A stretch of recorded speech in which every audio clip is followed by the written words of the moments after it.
Good evening. I'd like to call this regular meeting of council to order Tuesday, June 23rd, 2026, 6 p.m. We are broadcasting live on the Town of St. Mary's YouTube channel.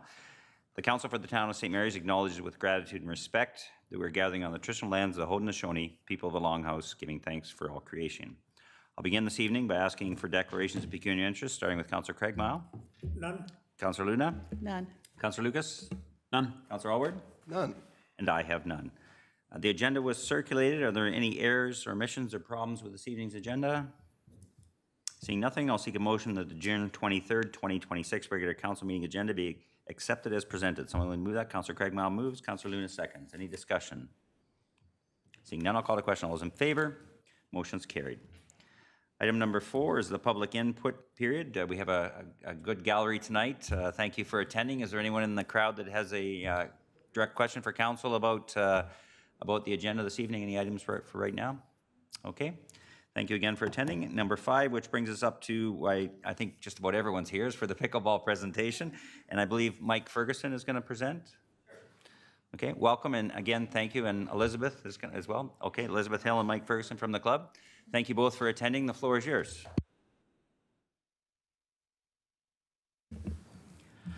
So to start with, thank you, Mayor Strathdy and members of council for the opportunity to speak this evening. I am the current president of the St. Mary's Pickleball Association. Elizabeth is on our executive. Also with us is Jennifer Cronsberry. She's on our executive as well. And as Mayor Strathdy pointed out, we have a group of enthusiasts in the Pickleball Association and the community. So appreciate their support. We also want to express our appreciation to the town staff, in particular Stephanie. I see Stephanie was on the line, and her team, for the work that has gone on in exploring options for both tennis and pickleball and keeping us informed with the plan and the progress. We hope that everybody had the time to read our letter. The letter is a follow-up to a letter provided to council earlier this year when this particular expansion plan was tabled. Our position has not changed, but our membership felt it necessary to restate our concerns and provide some additional context. Our goal tonight is simply to offer council the opportunity to seek further clarity of our position, address any questions that you may have, and reaffirm that St. Mary's Pickleball Association remains fully committed to working with the council and the tennis club on a long-term solution that serves the whole community. To summarize, SMPA feels strongly that this expansion plan is not a good investment and does not solve the problem. As outlined in our letter, the plan would not increase total court capacity for either sport. In fact, depending on how many courts revert to dedicated tennis, pickleball court availability would actually decrease. Our membership is growing steadily, and this proposal simply does not meet the long-term needs of either group. Secondly, the removal of the 3 mature shade trees is a major loss. These trees are not just a nice to have, they provide shade for the loop trail, benches, picnic areas, and existing courts. Once removed, the natural shade is gone for a very long time, assuming that there will be young trees planted in the area. The plan feels especially inconsistent with the town's investment in the West Quarry beautification progress immediately next door. The temporary expansion does not have broad community support. This is important. Even with the pickleball community, support for this plan is limited at best. We have had no member come forward and support the plan. Rather, many members have expressed strong feelings and see it as a net negative. The loss of green space with no additional access to court is not a good trade, even for dedicated courts. As such, SMPA would not support fundraising for additional courts at this location. And we are not aware of any public support for expanding the courts outside of the pickleball or tennis organizations. But we do feel that the public would have strong oppositions to removal of the trees for the benefit of a small number of proponents of the plan, primarily tennis. On the other hand, the recent investments the town made just last year with adding pickleball lines to the South Court and purchasing 8 roll-on nets has made a substantial and appreciated difference in meeting our club's current needs. On club nights, we rent all 8 courts and typically still have people waiting to play. While dedicated courts are still an objective, they are not as urgent, especially if it decreases the number of courts we can access. A better long-term solution is both possible and necessary. As mentioned, we fully support the goal of dedicated courts for both sports, but we believe the right answer, and the one that we would enthusiastically fundraise for, is a new location that would accommodate future growth without sacrificing valued natural assets or green space. In closing, our message is not no, but rather not here and not this solution. We want to work with council and the tennis club to find a solution that is sustainable, fiscally responsible, and aligned with the community values. And we respectfully suggest that council direct the town to focus on finding alternative locations rather than further exploring this particular option. Thanks again for the opportunity to speak, and we're happy to answer any questions. Okay, I just thought Yeah, I'd go add ahead. one point is that our membership currently for this year is around 115, 120 people. Just to understand the scope. okay, thank you for that, Elizabeth. Okay, thank you for your presentation. Questions from council? Councilor Howard? Thanks, Your Worship. My question's actually for the clerk, first off. We're currently expecting a report back on the current court configuration and costs this year, correct? Through Mayor Strathy to Councillor Alward, that's correct. Staff were talking about this earlier, and we have acknowledged that within the February 24th, 2026 council agenda, within the minutes, council did approve option 3 for this project. Option 3 was to expand at the existing courts.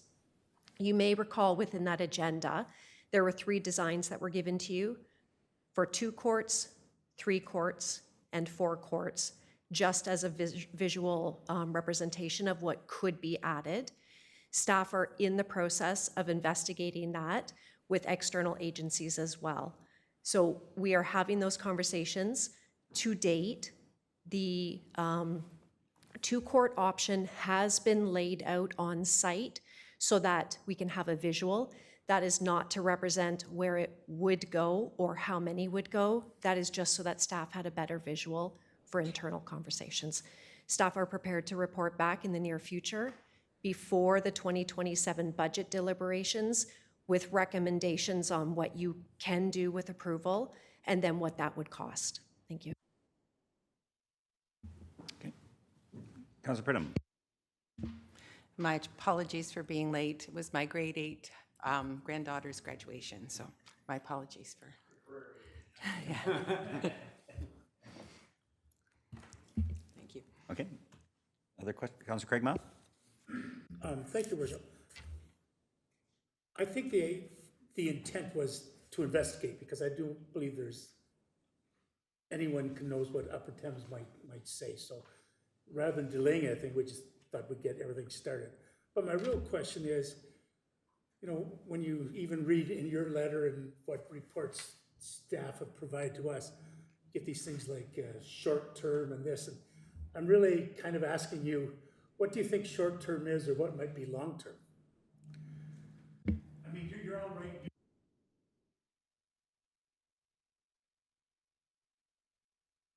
Or would 10 years? Or?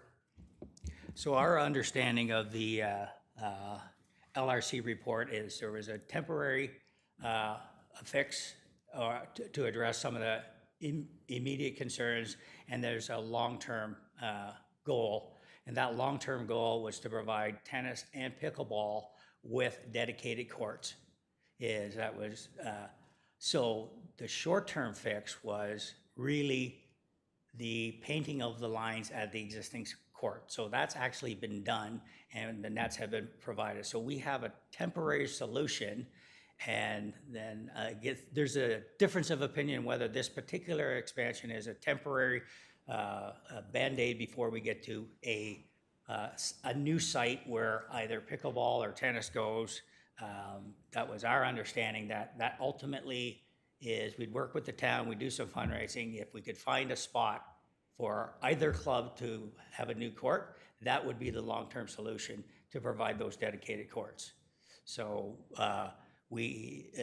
once the temporary or the line painting was done, then we talked about this plan, and at the time we were supportive of looking at that plan until we seen the same thing that council seen, is the drawings of the plan took out the trees.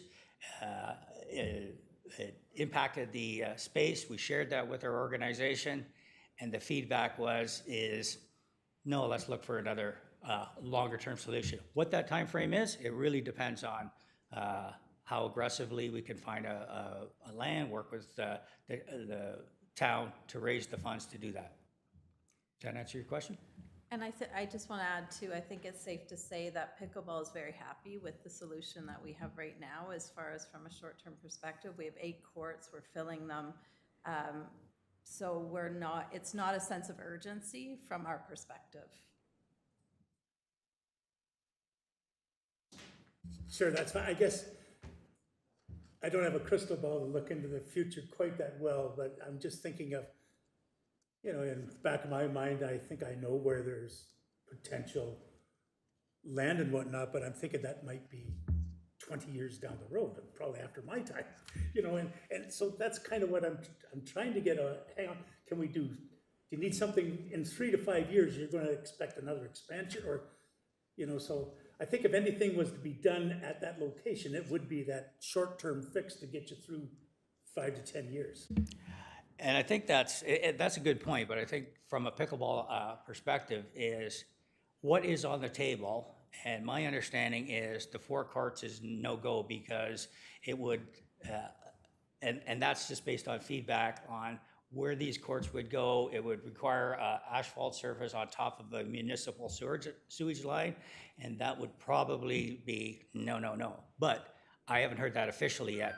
So that solution, trading off the green space for what pickleball gets, is at best is we'd get 8 courts. We currently have 8 courts to play on. So we'd say, well, that's not a good deal for that's not a good trade. We understand the objective of the dedicated courts, and we understand where tennis is coming from, because the assumption being is 2 or 4 courts, 2, 3 or 4 courts put in there, then the town would go in, erase the pickleball lines on 2 of the tennis courts, so they'd have 2 tennis courts to play that nobody else could play on, and then that would, then there would be shared courts on the 1 court, and then there would be dedicated pickleball courts on the new courts. I can just follow up, you might have a lot more information than us sitting here at this table have right now, because I don't have any of that information. But I don't think anyone on council ever wanted to go down any path where your courts would decrease. I mean, that just doesn't make any sense. So if we get the information, a no-go right away. Yeah, and the reality of it is the 4 courts, which would be dedicated pickleball courts, is then the conversion of, because tennis definitely, and I appreciate where they're coming from, is they want to go back to dedicated tennis. So you put the south court or the north courts as dedicated tennis courts. So then there would be access to 8 pickleball courts, access to 4 tennis courts, and of that 8 pickleball courts, 4 of them would be shared with the tennis surface, and for tennis, they'd have 2 tennis courts shared with pickleball.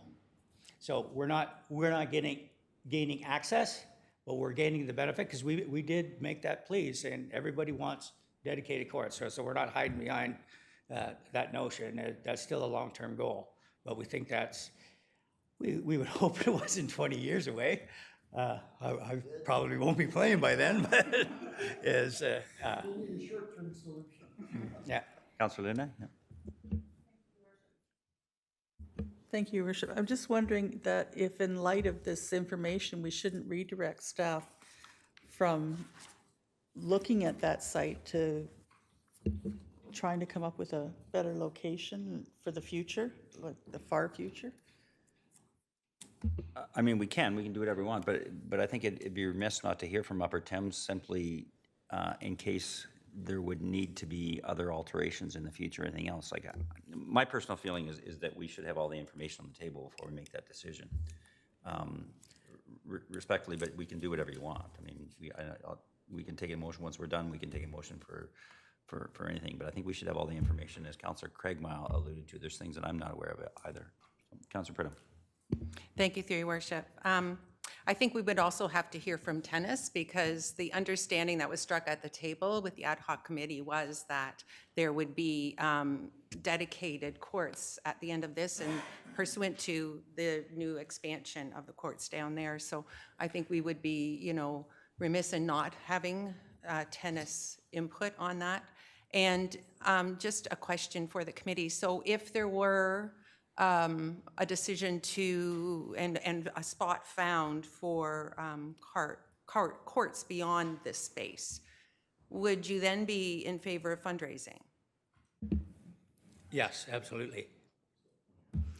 And on I'm just saying, the flip side of that, I think it's safe to say that you won't get support from pickleball and fundraising for this interim plan.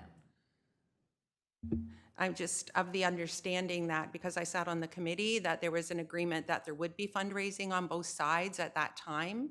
And then we went ahead and painted the court lines and gave you the courts you needed, taking away from tennis at that time. And now there's, you know, you have sufficient courts, but tennis is left without their opportunity for dedicated courts and a partner to help fundraise. In all fairness, yes, dedicated courts right now. So we're all on an even playing field. Yeah. Yeah. And that is correct in terms of the objective was to get dedicated courts is the, and we were, as I was part of that committee, is the plan to take a look at something was supported by ourselves as well. Is the real thing that came to light is at that meeting, we did not have the perspective of the trees and how that would impact that particular place. So we are absolutely committed to the recommendation number 34 was to find dedicated spots for both tennis and pickleball. Is our objection is this is not the right place for it. Is we don't think our organization doesn't support it. Is at best, we believe the community probably would get upset about the change of the green space, but they probably don't care whether tennis or pickleball have a place to play. They can't use it. Once it's like, it's the only people that can use this facility is pickleball players or tennis players. So we're passionate about working with tennis and working with the council to get these dedicated courts at some point. Again, it's just not here. That's our opinion. That's not here, and appreciate the notion that tennis should be engaged in the conversation as well. Councillor Luca? Thank you, through the mayor. I just want to say thank you for giving me this letter, or giving us this letter. It's good to know what your position was on this and the proposals coming forward. I agree. I think we need to have all the information in front of us and all the user groups in front of us to actually make an informed decision. But the thing that stuck out to me is that what we've done for you for the short term is working. So in my mind, that's like awesome. That's a check mark. The dedicated courts are a want, not a need, as far as I'm concerned, on either user group. So I think that's, again, something that is going to be down the road as a long-term goal. But yeah, I appreciate seeing what was in front of me from you guys. So thank you. Thank you. Further comments? Yeah, I do really appreciate the input and the letter. There's a couple issues is that we continue to look, for what we're talking about, we need to acquire parkland in some form. And so it's not as simple as it may seem, simply because pickleball hasn't fit well and respectfully in residential areas. And you know, and I Googled it and read the BC decision, and you know, it's like a lot of things. It scares the heck out of you. So we have not come up, believe me, we've been looking and we continue to look, and it's something that's almost going to have to be concurrent with some sort of development. Hopefully everyone can understand that. And quite often, unfortunately, we don't have control over how quickly things develop. And in fact, you know, we've had these conversations, you know, in private with developers and different things, saying, you know, what if and can we and so forth, because it happens all the time, you know, schools and other facilities and utilities and stuff. So that we have had conversations and tried to do land. We've had people at this table suggest even, you know, certain parks that we have converting and all these different things. So we are continuously looking. I'm of the opinion we should have all the information because, you know, as Councillor Pridham mentioned, out of respect, we owe that to the tennis community as well. And one of the things is, right now, we're not even sure we can do anything down there, to be quite honest, until we get, you know, have the discussions with Upper Thames.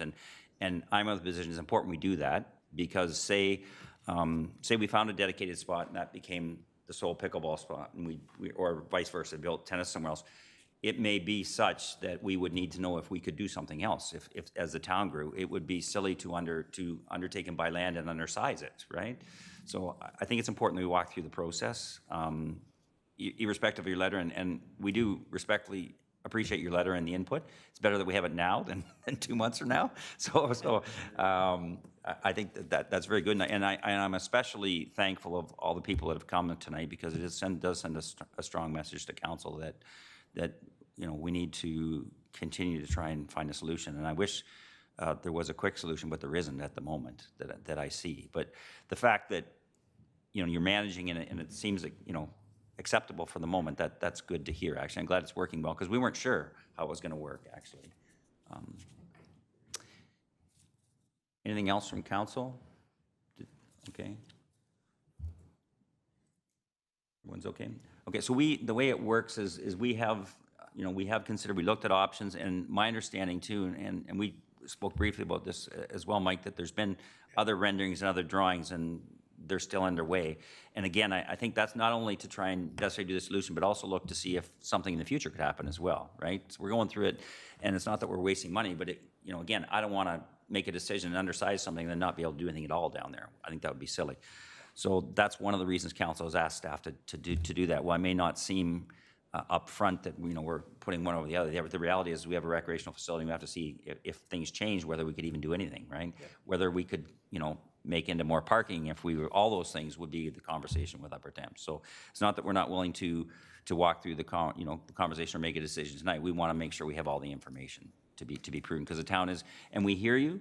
The town is growing. We understand the demand is growing. The demand is growing a lot quicker than a lot of other sports, other than soccer. Soccer's one that is really out of control. And we're, again, one of the few communities, when I talk to some of my peers, we're one of the few communities where we had some very ugly discussions about who got what for ice this year, because we're one of the few communities in the area that ice has become a premium. So it seems all segments of recreation have been growing, and it's unusual for a lot of things. We were put in a situation where certain users or out-of-town users weren't allowed to get ice, because we recognize the importance, but we're also struggling in other areas as well. So it's not that we're ignoring the problem. I think everyone here gets it, because everyone has certainly said to me they've talked to you, so we know that. So, but again, this is how the system works properly, and it's supposed to work. So I do appreciate, on behalf of council, I'd say we do appreciate the letter. We will take it seriously, but we want to look at all the options before we proceed, if that makes sense. Of course. And again, I know how valuable the time is. And again, the fact that so many people come out tonight is a big thing for me as well. So thank you. Okay. So, I guess just final thank you for giving us this opportunity. We appreciate your challenges. We appreciate the fact that you've been open to our letter and that, and look forward to further discussions.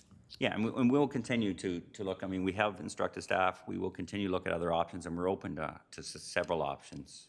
I know I've received correspondence on numerous occasions from some people associated with the pickleball. Some of them are here this evening, actually, about ideas and different things, and we do look at all those seriously. So, okay, thank you so much for coming this evening. We much appreciate it. Yeah. So then.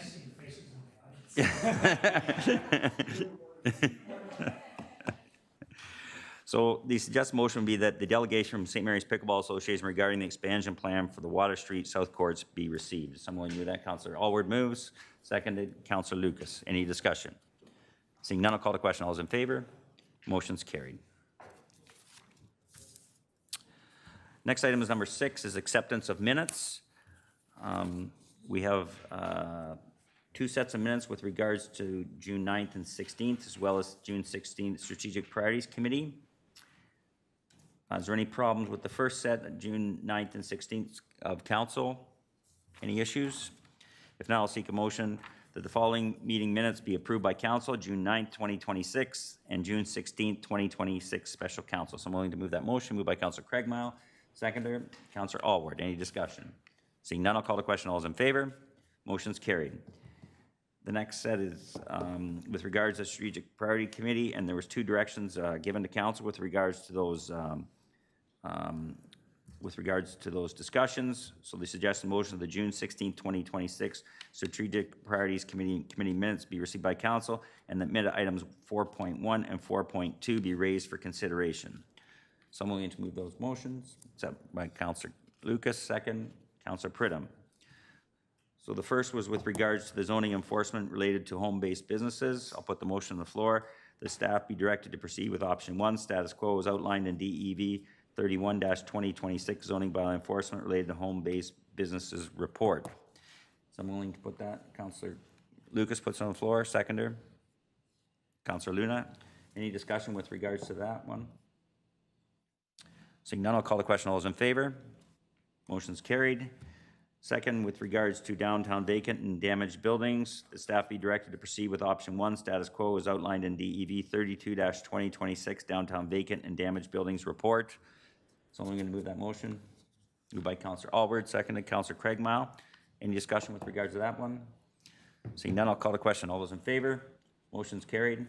And is it okay the way I did that one as opposed to going back, or is that's okay procedurally? All right. I know I fast-tracked that, I apologize, but anyway, moving on to correspondence.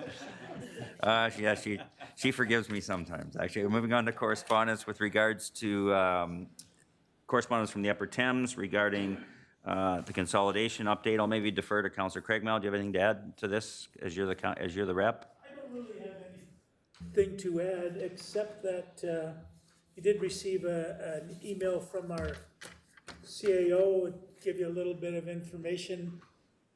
And I'll talk to the CAO about it, but the information I've got from Upper Thames is that with their Conservation Act and with the upcoming election, that anyone who is currently on the board, whether you run again or do not run again, you're still supposed to report for duty until that end of January meeting. You know, otherwise you may not have quorum to get budgets or other things like that. And, but anyways, so that's just the way, that's the one thing I want to add. Okay. Thank you. Any questions or comments with regards to correspondence? Seeing nothing then, I'll seek a motion that the correspondence from the Upper Thames River Conservation Authority regarding consolidation be received. Someone willing to move that motion. Moved by Councillor Alward, second by Councillor Pridham. Any further discussion? Seeing none, I'll call the question. All those in favor? Motion's carried. Item 7.2 with regards to Perth South. We received a letter from their CEO with regards to fire inspection. Are there any questions or comments or concerns with regard to the letter? Councillor Pridham? I'm pleased that they've acknowledged the letter and are taking it seriously, as we are with fire prevention as well. Thank you. Okay, thank you for that. So we have a public record of our position, which I think is important. Okay, anything further? Councillor Luna? Thank you. I just would like some clarification. So they're going to go to Perth East for their, for the inspections and et cetera, public education and stuff. But we'll still be entering buildings that we haven't inspected. And I'm just wondering if this has been run by our legal to make sure that there is no liability in any of that. I don't know if we can answer that tonight. We can certainly. I know that the when we met with the person from the fire office, and his name escapes me, I apologize. He basically stated that statutorily we were okay, but I can't answer a question about liability. He says statutorily it was okay, but in terms of liability, that's something we can ask the clerk to report back on. Is that okay, Jenna? Okay.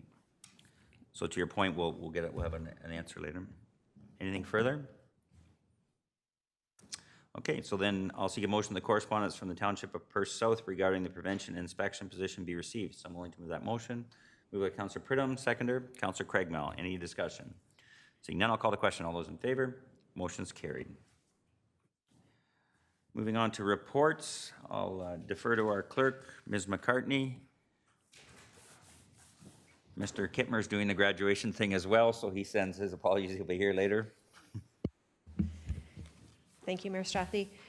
Council, the first report before you this evening, and recognizing that maybe the mayor has set the tone for an expedited presentation of information. So I'll set the tone. 2 points within the monthly report. The Flix bus is now operational in St. Mary's. The mayor was part of the ribbon cutting yesterday, and information is online. People can get on in St. Mary's once booking a ticket and head east through Stratford onto many great destinations, or they can head west towards London and beyond.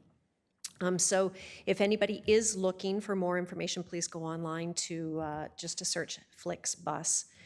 The second point that I'll reiterate, which is in the report, we do have to have a closed meeting investigator appointed for the municipality as outlined under the Municipal Act. In 2007, the town did that, and we've continued with LAS to have that appointment for almost 19 years now. LAS will no longer continue with providing a closed meeting investigator as part of that contract. So at the end of this year, if we don't look to appointing someone else, it will automatically default to the Ontario Ombudsman. So I do commit that we'll provide a staff report in the future with some recommendations, and look forward to setting forth a new bylaw for that appointment. And that's it. If there's any questions, happy to take what I can, and if I can answer them myself, otherwise we'll report back outside of the meeting. Thank you. Okay, thank you. Councilor Luna. Thank you, Worship. It's a question for the CAO, I think, but I'm just confused, I guess, between PC Connect and this new Flix bus now. Seems to me it's a duplication of service in a way. I understand they're different modes of transportation, but the directions are the same in my mind. And we're helping to fund one and not the other. So I'm just wondering if we can do some kind of a report back that if there are differences and why we should stay with PC Connect, and maybe those funds could be used in a better way now that the Flix bus is on board. Through the mayor to Councillor Luna, that is something that staff have on their radar. We are uncertain what will happen with funding with PC Connect. And to your point, both directions that FlixBus go in is the same with PC Connect. The benefit with FlixBus, from what I learned online today, is that once they get you to where we can go with PC Connect, they can continue to further. So FlixBus will go into St. Catharines, from what I saw, and it will go all the way up to Ottawa for a very, my perception, an economical fee. From London, you can continue down to Chatham on one bus. So enhanced, but recognize there is no funding for that service currently, and staff will report back in the future. Thank you. Councilor Craigmile? Thank you, Worship. I think in the future, in the monthly reports, if it's at all possible, it'd be nice to see some usage on the Flix. Yeah, we can ask for that. It's a private company. I know they did share with me the other day that tickets had been purchased already, and I had a family member inquire about going from here to Kitchener, and it was like $16, which surprised me, actually, which is pretty good, actually. So they do have aggressive fares, and they're going to have a bunch of specials, but I don't know if they'll provide that information or not. I'm not sure, because it is a private company. Yeah. And to Councillor Luna's point as well, there have been a number of meetings going on about the future of PC Connect and funding and so forth. Our funding, I mean, it's a decision of council, and it'll be the next council. We have provided funding to go. We didn't know Flix was going to come, number one, but number two, we provided funding to operate PC Connect, give or take, to the end of the year, and we're expecting to have a decision soon about future government funding. There's a move afoot right now that I was just made aware of today to try and enhance the service and make it different to help the application, but how do I say this publicly? Given the political climate in some of our neighbors, i.e. Stratford, for example, with the province, we're uncertain if the funding's going to continue. So that would be, I don't want to speak for council, but I think that the notion was pretty clear that if there was no provincial funding at the time we discussed, not so sure we could afford to sustain the service. So that decision's coming sooner probably than later. And there is a report coming. But thank you, Worship. I think now the question is whether we should continue even if there is additional funding. Absolutely. But that'll be part of the discussion. Because we, we could use those funds better. Yeah, maybe. and that'll be absolutely part of the discussion. And we should know hopefully soon about that, so. And that was part of the whole thing with the consultant and the discussion. The CEO spent a lot of time on this, and we will have that discussion very soon. Okay, anything further with regards to the monthly report?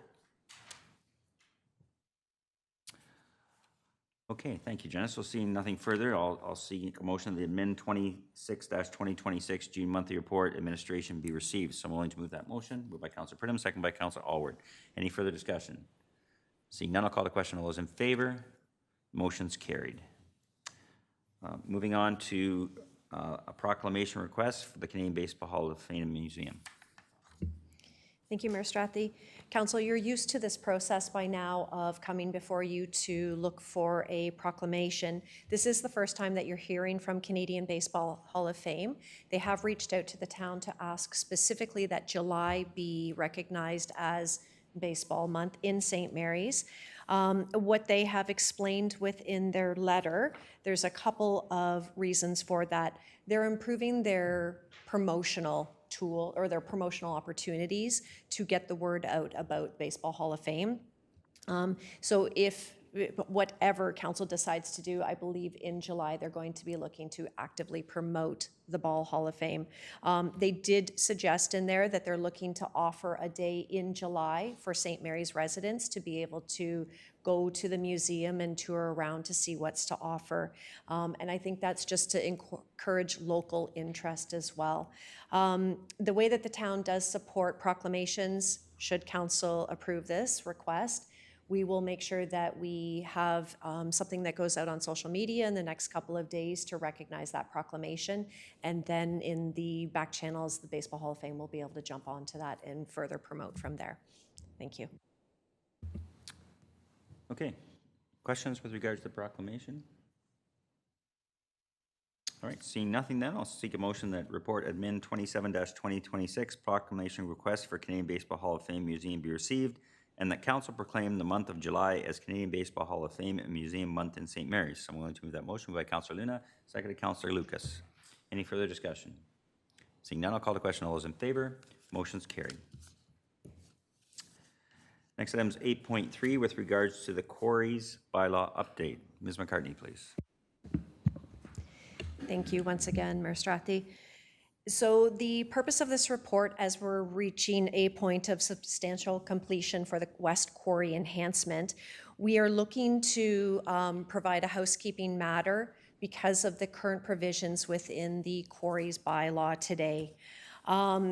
So within the second page of my report, and I don't know overall within the agenda what that was, but there are a list of examples of how we are looking to not formally amend, but put forward a brand new bylaw to you. We're looking to improve the naming of quarries rather than calling it for purpose-based. We'll refer to directions.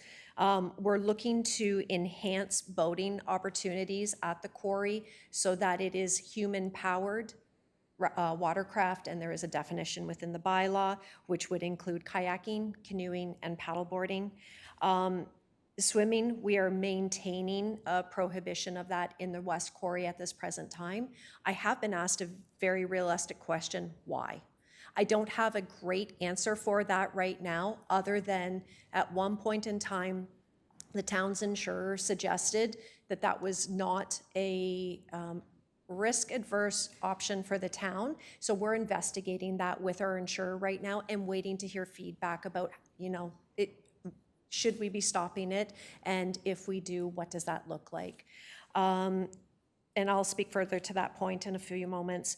We do want to continue with fishing options, but fishing specifically from the structure of the land surrounding. So outcrops or on the banks but you will notice that we've recommended that there is no use of the surface within a specific period of the year. The intent of that is an assumption that anytime between December 1st and I think it was the end of March, if there were ice, we don't want people out using the ice because of the fluctuations in water levels. And we've provided some language around restricted areas just to make sure that people aren't going behind the new fencing that will exist, nor will they use structures or fencing to climb to get to pillars or any other area that we are trying to protect. And then the injury and damage. So that's the information within there. We're looking to use this staff report as a check-in. Does this align with what your vision was for use, as well as prohibited use?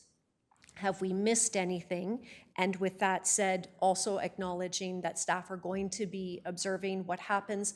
We have a very active park patrol team in town that are going around all areas and reporting back on any concerns that they see, including we see such use in certain areas, and then we're documenting that and investigating to see if we should be continuing to prohibit or increase. And so if we do hear or see anything that comes back, we'll bring that forward to council within the next year with some options. So I turn that back to you, council. Okay, thank you for that. Questions from council? Councilor Pridham. As I was walking by on the weekend, I saw someone there with like a hibachi type barbecue, that sort of thing. Is that sort of thing allowed or prohibited in this? We haven't introduced it within this bylaw, but it does exist within our parks bylaw and also our open air burn. Today, and maybe Mr. Kelly is on the line just to help me with exactly where we landed with that conversation with our fire chief. We've had people that have come forward with donation options to be able to have different structures out there. In collaboration with Mr. Kelly and also Mr. West, we have said that's not the type of structure that we want there. But if people, and maybe Mr. Kelly can use the exact language that we landed on what would be permitted. Yeah, and I don't want to, this is actually something that predates Mr. West. It was previous fire chief worked this out, but we're allowing CSA approved cooking appliances with enclosed flames. So that kind of is the general verbiage of, so if it's got a CSA on the side and it's an enclosed cooking like a barbecue or hibachi or something like that, that would be allowed in the parks. Perfect, thank you for that clarification. Councilor Craigmile? Thank you. Jen, I was just thinking, would the fire chief and the firefighters ever want to be using that quarry for any training? It's something you should ask.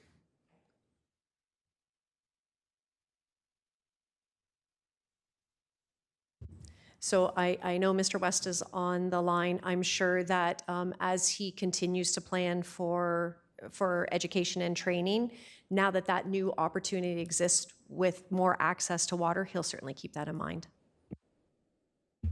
Okay, thank you. Any further questions, comments with regards to the bylaw?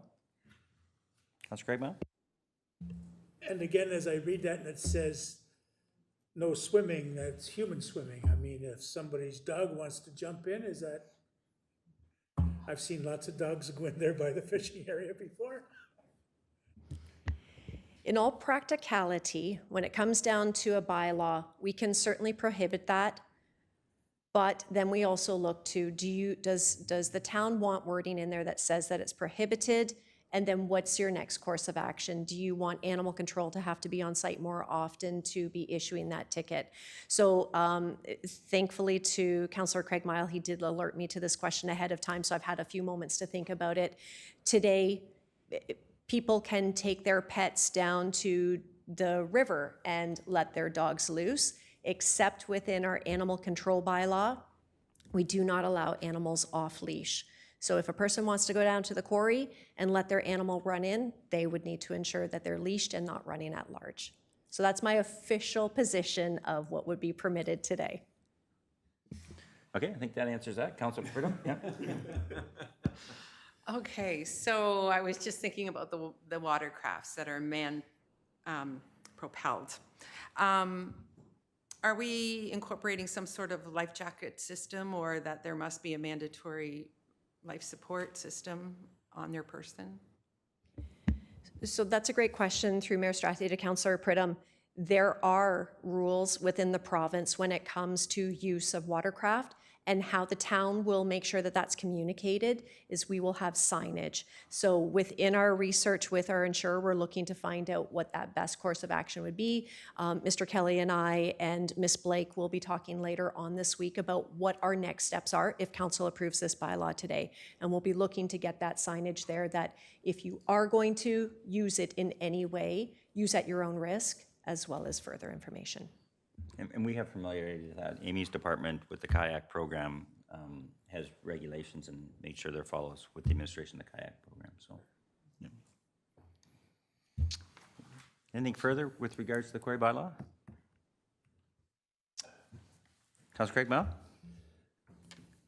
So if somebody comes from out of town and wants to do some scuba diving or something like that, or bringing somebody for a lesson from London or something, is that allowed? Through Mayor Strathy to Councillor Craig Mile, we have not permitted that because we're not permitting the act of swimming or going into the water today. The intent is the human-powered watercraft is on surface use. However, Ms. Ishii does allow, and correct me if I'm wrong, Stephanie, but if you go into and purchase your admission at the quarry, the east side today, you can go in with knowledge of scuba diving. And so that is where it is permissible. Ms. Ishii, am I correct with that? Sorry, no, you're not correct with There we that. go. There we go. But yeah, currently we do not allow scuba diving in there. However, it doesn't mean people could go in there without our knowledge, just because we do not have the ability to manage it to know that people are coming and going. Okay. Okay, any further? Okay, if there's nothing further, then I'll put the motion on the floor then, that admin 28-2026 quarries bylaw update be received, and that council approve bylaw 28-2026 being a bylaw to prohibit and regulate activities at the St. Mary's quarries. Someone willing to move that motion? Moved by Councillor Luna, seconded Councillor Pridham. Any further discussion? Seeing none, I'll call the question. All those in favor? Motion's carried. Thank you.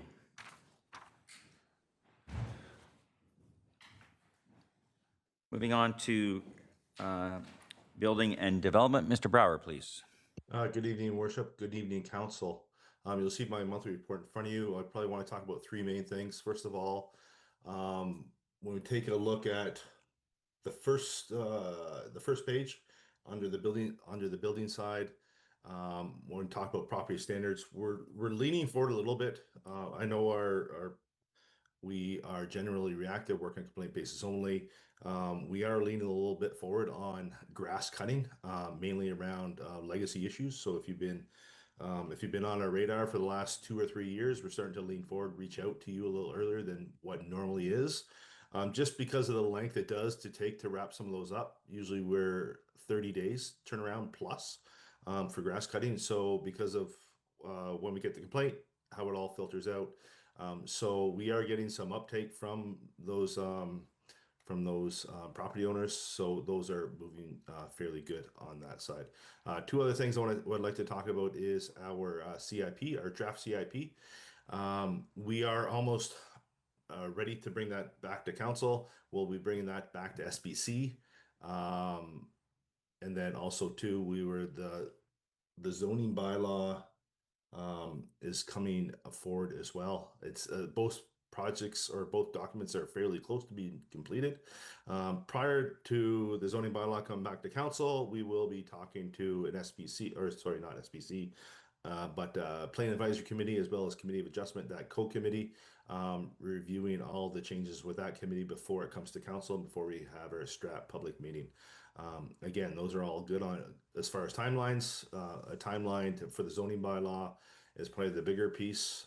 We are hoping to have that all wrapped up and done late September, early October, if not a bit sooner if we can, because of the pending election. Opened up any questions council may have. Thank you. Questions from council? Can I ask about the stairs at the town hall and some of the challenges they've experienced and sort of where the project's at? Because there's lots of discussion about that. I'd just like to hear it straight from the CBO. Straight from the CBO's mouth. Thank you, Your Worship. Great question. We have had some challenges with the stairs.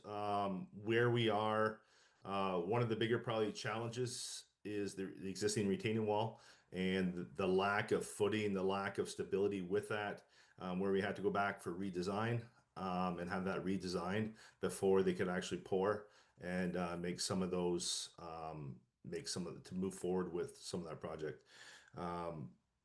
According to our timeline on the overall project, talking to Mr. Cousineau, we are not behind, but realistically, we are behind when you take a look at the set of stairs, because I think that's the more crucial part, because of that opens up a lot of pieces for us as far as getting that set of stairs open.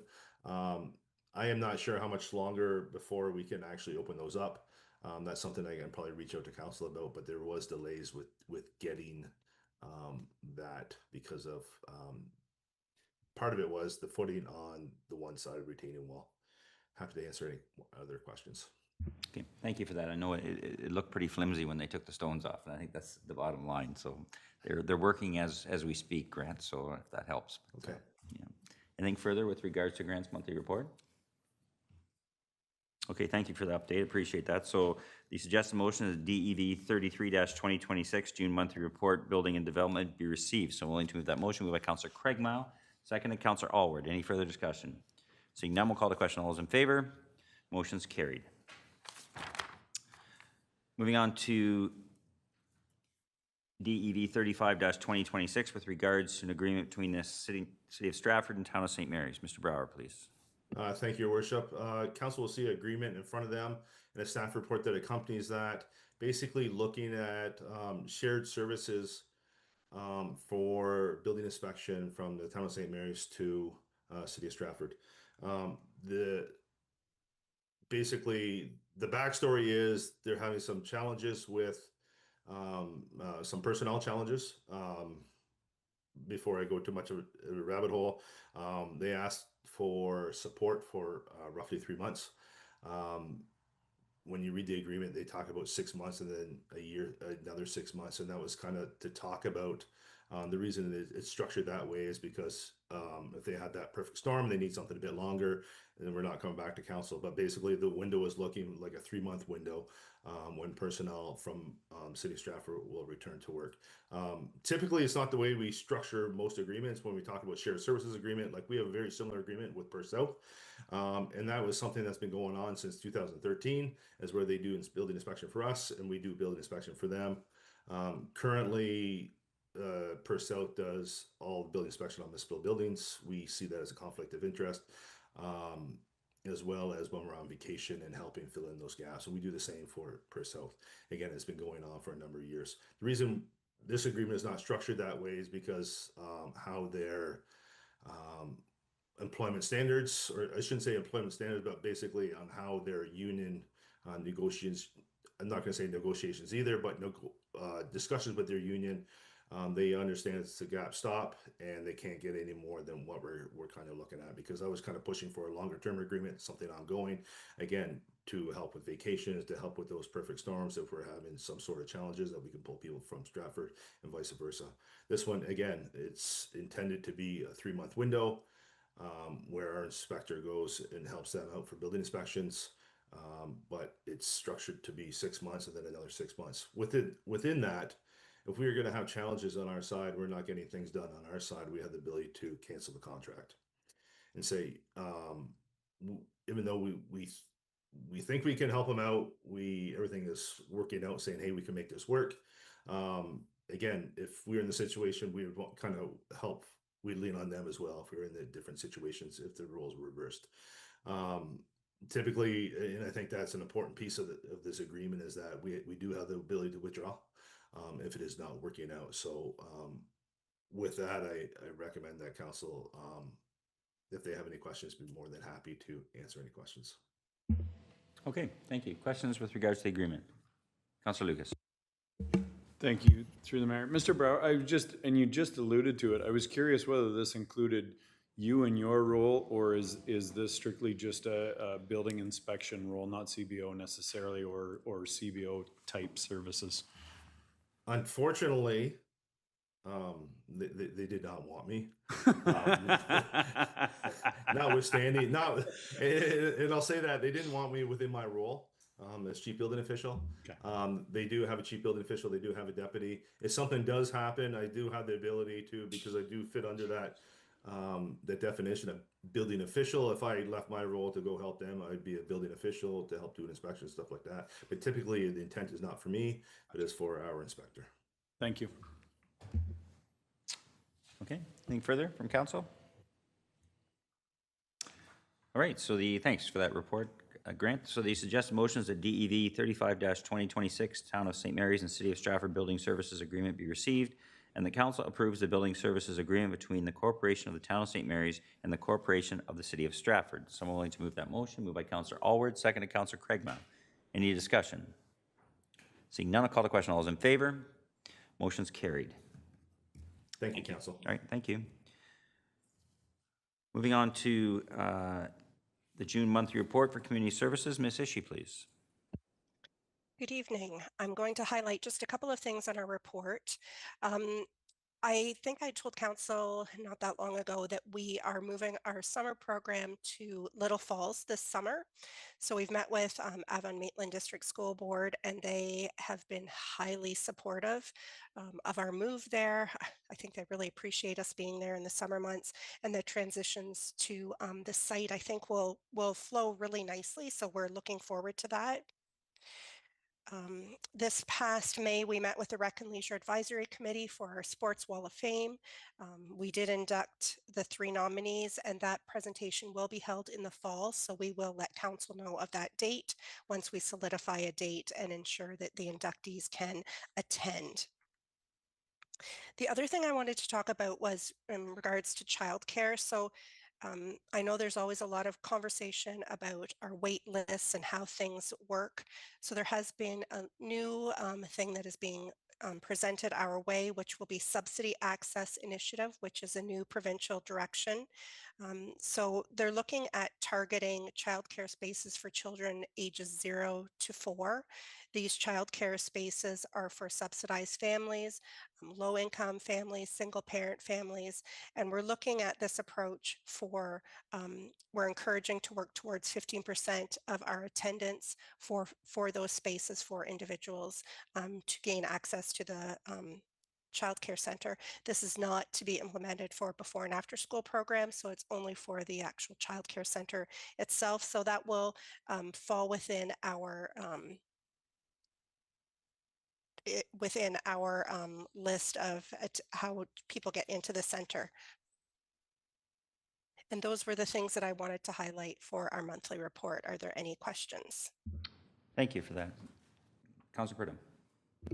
Thank you, through your worship. Just curious, what is the percentage now of kids that are, as you described? Low income. So at this point, there is no recommendation. So as children come up on the wait list based on our current standing within the wait list, that's how they're put into the spots based on our Tetris of child and how it works within the program. So right now we'll have to put that into, it'll be low income first, and then we'll go from there. Okay, thank you. Okay, further questions? Councillor Craigmile. Stephanie, in your report, can you elaborate a little bit on that staff met with a primary ice users group to plan for their... Sure, yeah, we did have our ICE user meeting last week or the week before, sometime this month. The month is flying by, and we have our ICE user allocation for the fall pretty nearly complete right now. It looks like, once again, all of our ice will be sold for the upcoming season, along with some morning ice times. So we seem to be in a pretty good position. Tournaments will be booked. We're in pretty good shape for the fall season, ready to start.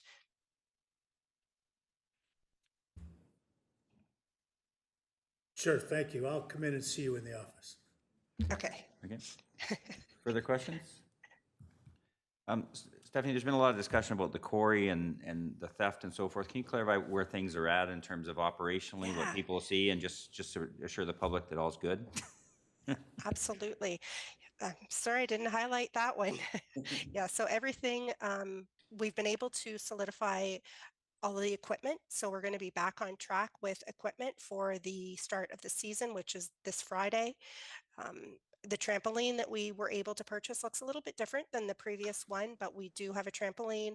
Patrick has been able to get all of his equipment. It's coming in this week. So you'll see some more parts go out onto the inflatable, but we have been able to get what we've needed to start our season. So nobody should really notice much of a difference. Everything should be good and ready to go. From an investigation perspective, that's still ongoing. And that's, we're just doing whatever we need to do to provide any information for the police, but everything is moving forward. We have also been able to illuminate that location. So the facilities team has been able to put additional lighting onto the facility, so it is also lit.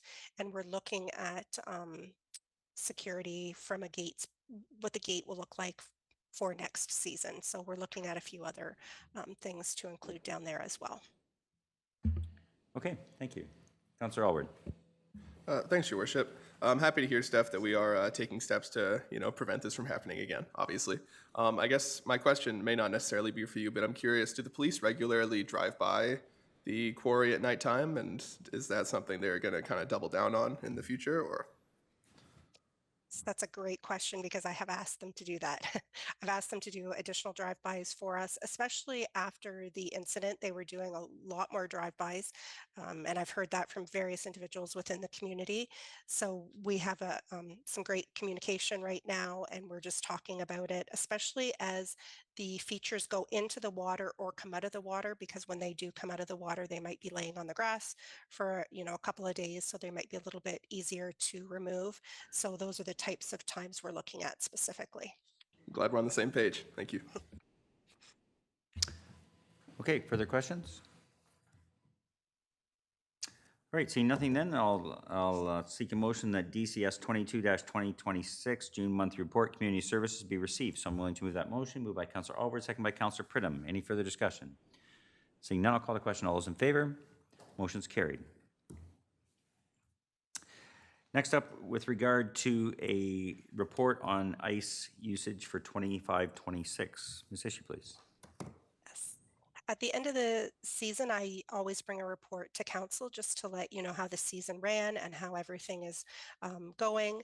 So I'll highlight mainly the hours and how the groups have done. So this year, there have been a tiny difference in revenues for all of our ICE users.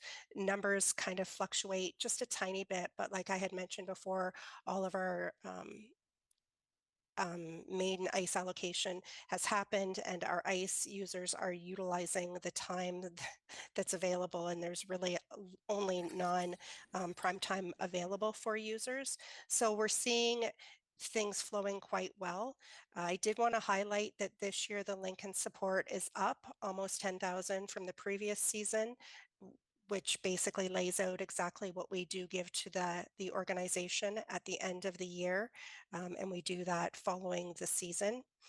Our canteen sales are up as well a little bit this year, but really everything is pretty consistent with the previous year. ICE revenues might be down a touch, but we're pretty consistent with the previous season. I'm not sure if anybody has any specific questions about the end of ICE season. Turn it back. Okay, questions from council? Okay. I think this report is useful just to show the amount of demand at the arena. We had another user group for another sport here this evening, as you're aware of as well. So that this, I find this particularly timing and interesting, actually, from my perspective. So thank you for the report. If there's nothing further, then I'll seek a motion that the report DCS 18-2026 ICE season year-end 25-26 be received for information. So I'm willing to move that motion. Moved by Councillor Alward, seconded by Councillor Craigmile. Any further discussion? Councillor Craigmile. Thank you, Worship. Yeah, I think the data is really good to see, and it would be really good to see, not that we ever want to see it, but if the season happened to end a little early if the Lincolns didn't make the playoffs or something, because I think you'd see a dramatic shift in their numbers, in what they're getting from the town, and also canteen sales. Because that's a long run they've had the last couple of years. Yep. Okay, thank you for that. Anything further? Okay, seeing nothing further, I'll call the question. All those in favor? Motion's carried. Next up is with regards to out-of-town user fees. Ms. Ishii, please. Okay. So this report responds to council's direction to explore potential implementation of out-of-town user fees. So I know we have talked about this over the years, and I thought now I had some time to get a full report together and kind of lay everything out on basically what we have currently and what that could look like should we look at an out-of-town user fee. So typically, most smaller municipalities do not implement such surcharges, as they are administratively burdensome and the potential revenue generated is often minimal. The Pyramid Recreation Center draws from across the surrounding area, and in many cases, the broader user base is beneficial, as many of our programs depend on participation from both St. Mary's residents and neighboring municipalities to support attendance levels and remain sustainable. So if I can use the Aquatic Center as an example, so a common benchmark for supporting a long-term sustainable indoor pool is a 30,000 person draw, which St. Mary's does not have. So we do rely on our surrounding areas to help us bring in more residents to utilize our pool. So that's one of the areas that we can clearly know that the draw would be. Another one is a racket court. One racket court requires a 4,000 person draw to make it sustainable. So there's all these benchmarks in recreation and how many people you need to make each area sustainable. So to better understand our current participation patterns, we looked at two areas. So within the PRC, we looked at our program and internal specific participants, and then our user group participants. So in the first chart on the report, it is internal programming. So that includes Friendship Center, aquatics, and rec programs. So our actual programs that we currently run. Right now so taking the year, we looked at the year and just kind of broke it out. We look at 71% our St. Mary's residents, 9% are per South, and 20% are out of town. So the reason I have broke out per South separately is because St. Mary's residents and per South residents are treated the same for recreation purposes based on the agreement that has been attached within this report. So the agreement was put in place between St. Mary's and Perth South when the PRC was built, that we would utilize the same, because we wanted to, the current agreement at that time was that Perth South had no claim of ownership if we treated their residents the same and allow them to use recreation facilities at no additional fee. So that's why I wanted to highlight it in here so you could see the differences. So then when we look from a user group participant perspective, so this includes minor ice users and adult ice users, it demonstrates that it's similar to what the internal is. 67% are St. Mary's residents and 16% are Perth South residents, relatively similar, and out of town participants are only 17% of the piece of the pie that we have. So given that participation patterns, implementing an out-of-town user fee would be complex and require significant administrative work to determine, apply, monitor, and manage the fee structure, including several variabilities.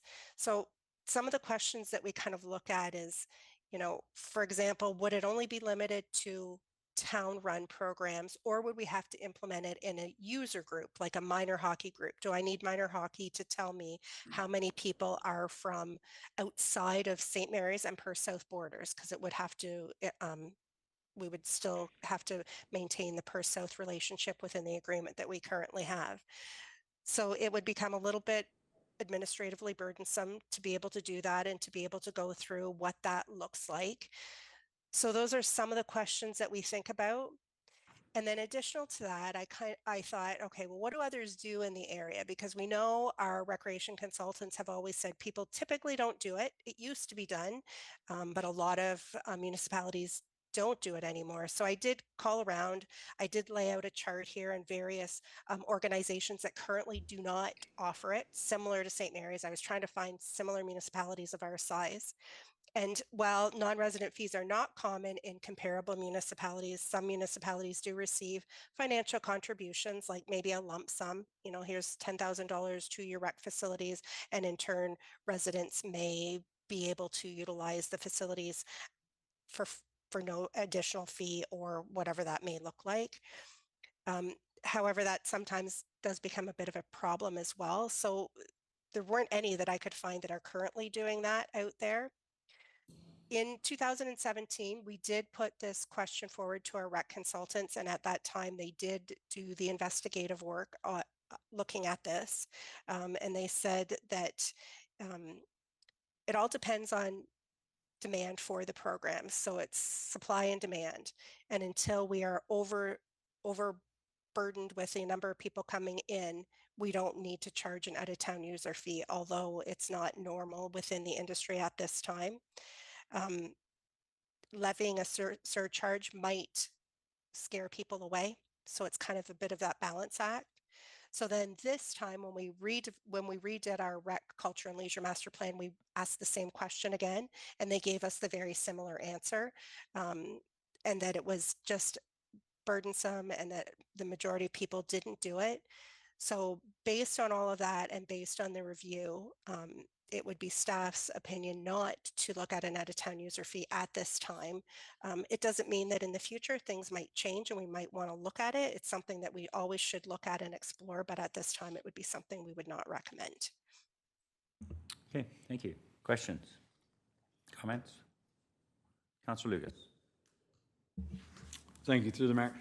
Steph, I just want to say, I like the reports we've had here where you lay out the facts. We had 2 of those at SPC too, which were awesome, because sometimes we're making comments that we don't have information to make suggestions or thoughts. So I love when these reports come through. It lays it out for the 17 to 20%. I agree with you. If that number was 80%, sure, maybe we look at something, but for 20% of people in my brain, it's like, let's carry on. So thank you for the report.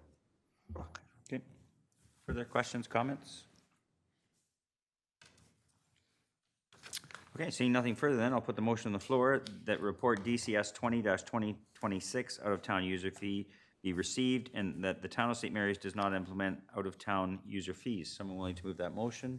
Moved by Councillor Craigmile, seconded by Councillor Lucas. Any further discussion?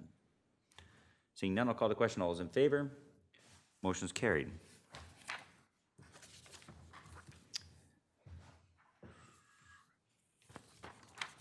Up next, item 8.9 with regards to declaration of compliance for home services reports. I believe Ms. Makita is with us this evening. Welcome, Jenny. Good evening. Thanks for having me tonight. Tonight I'm here seeking council's authorization for the mayor and clerk to sign off on the Ontario Health Forum Declaration of Compliance. The Declaration of Compliance is an annual housekeeping item for senior services. Senior services receives $504,000 fiscally from Ontario Health, and as such, we are required to complete various financial and statistical reports quarterly for that funding.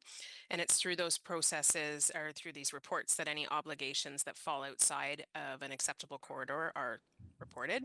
So for the reporting year 2025-2026, all functional centers operated by the town of St. Mary's operated within the 2025-2026 corridor. So the town of St. Mary's has fulfilled all the obligations under the accountability agreement, and there's no further reporting required at this time. Happy to answer any questions. Okay, thank you. Questions from council? Seeing none, I'll seek a motion then that report DCS 23-2026, Declaration of Compliance for Home Support Services be received, and the council authorizes the mayor and clerk to sign the Ontario Health Forum of Declaration of Compliance schedule for the reporting period of April 1st, 2025 to March 31st, 2026. Someone willing to move that motion? Moved by Councillor Alward, second by Councillor Pridham. Any further discussion? Seeing none, I'll call the question. All those in favor? Motion's carried. Thank you.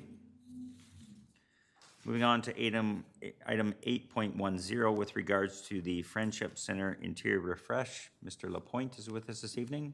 Mr. Lapointe, the floor is yours. Yes, good evening, everyone. Just give me a quick update if you can't hear or see me properly and I can make adjustments.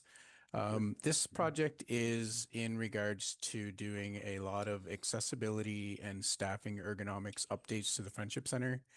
The office area where all the program and support staff work has kind of shrunk in relation to how many staff we have. So the number of staff have outgrown the area.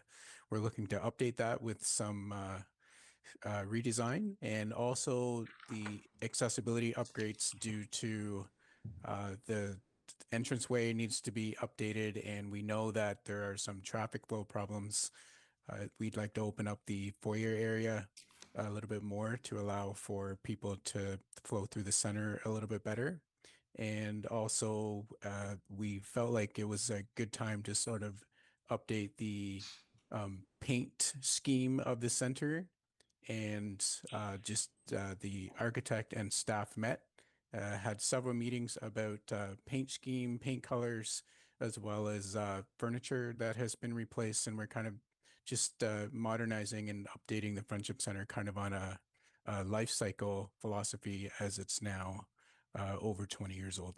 So happy to answer any questions or explain anything in further detail if you have any. Okay, thank you. Questions from council?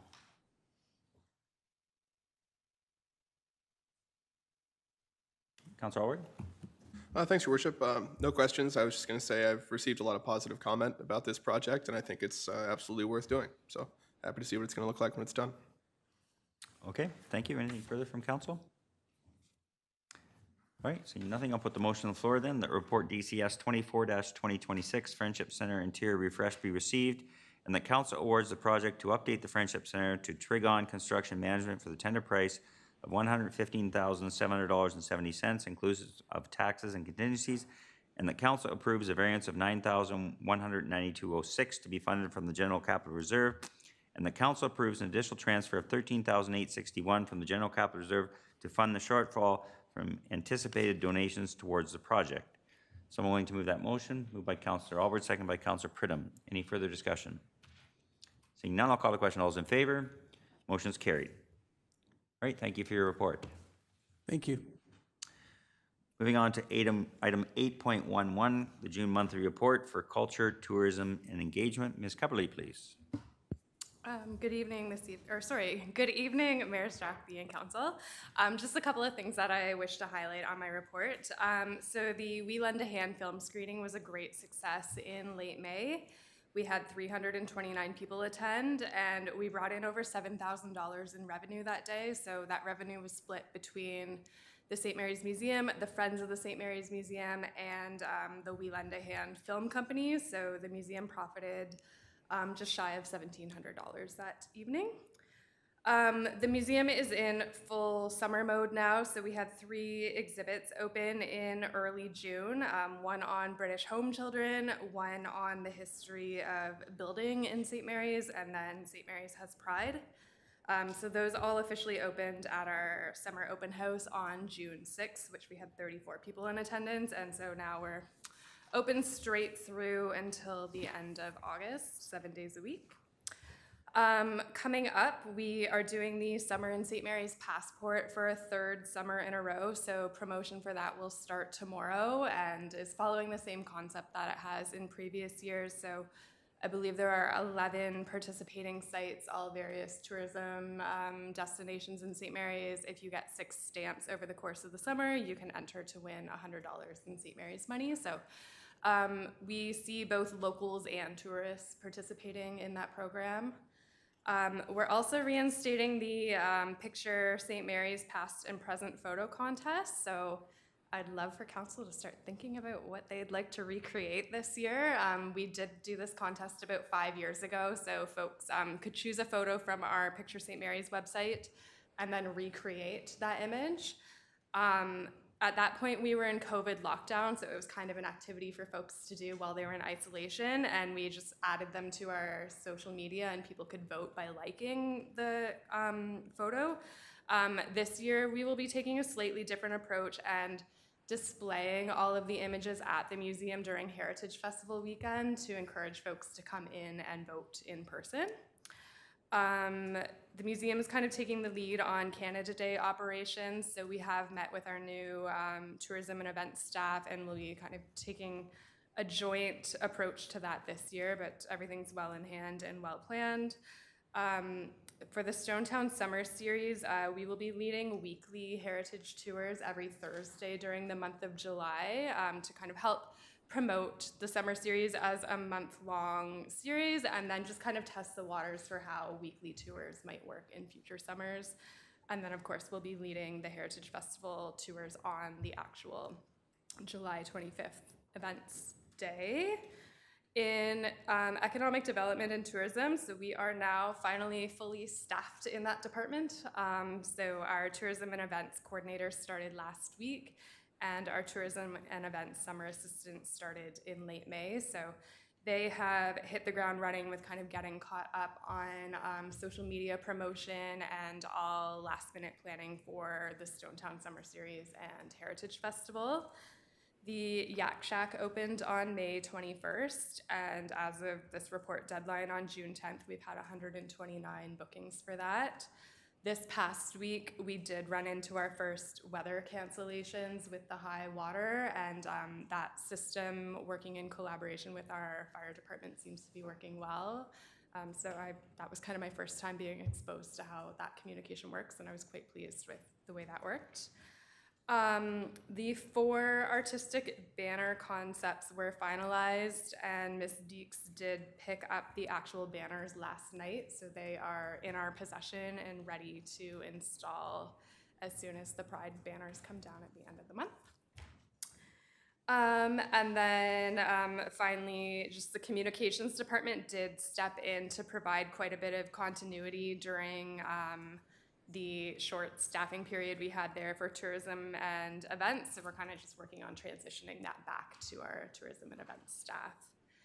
In terms of communications, it was a fairly status quo month.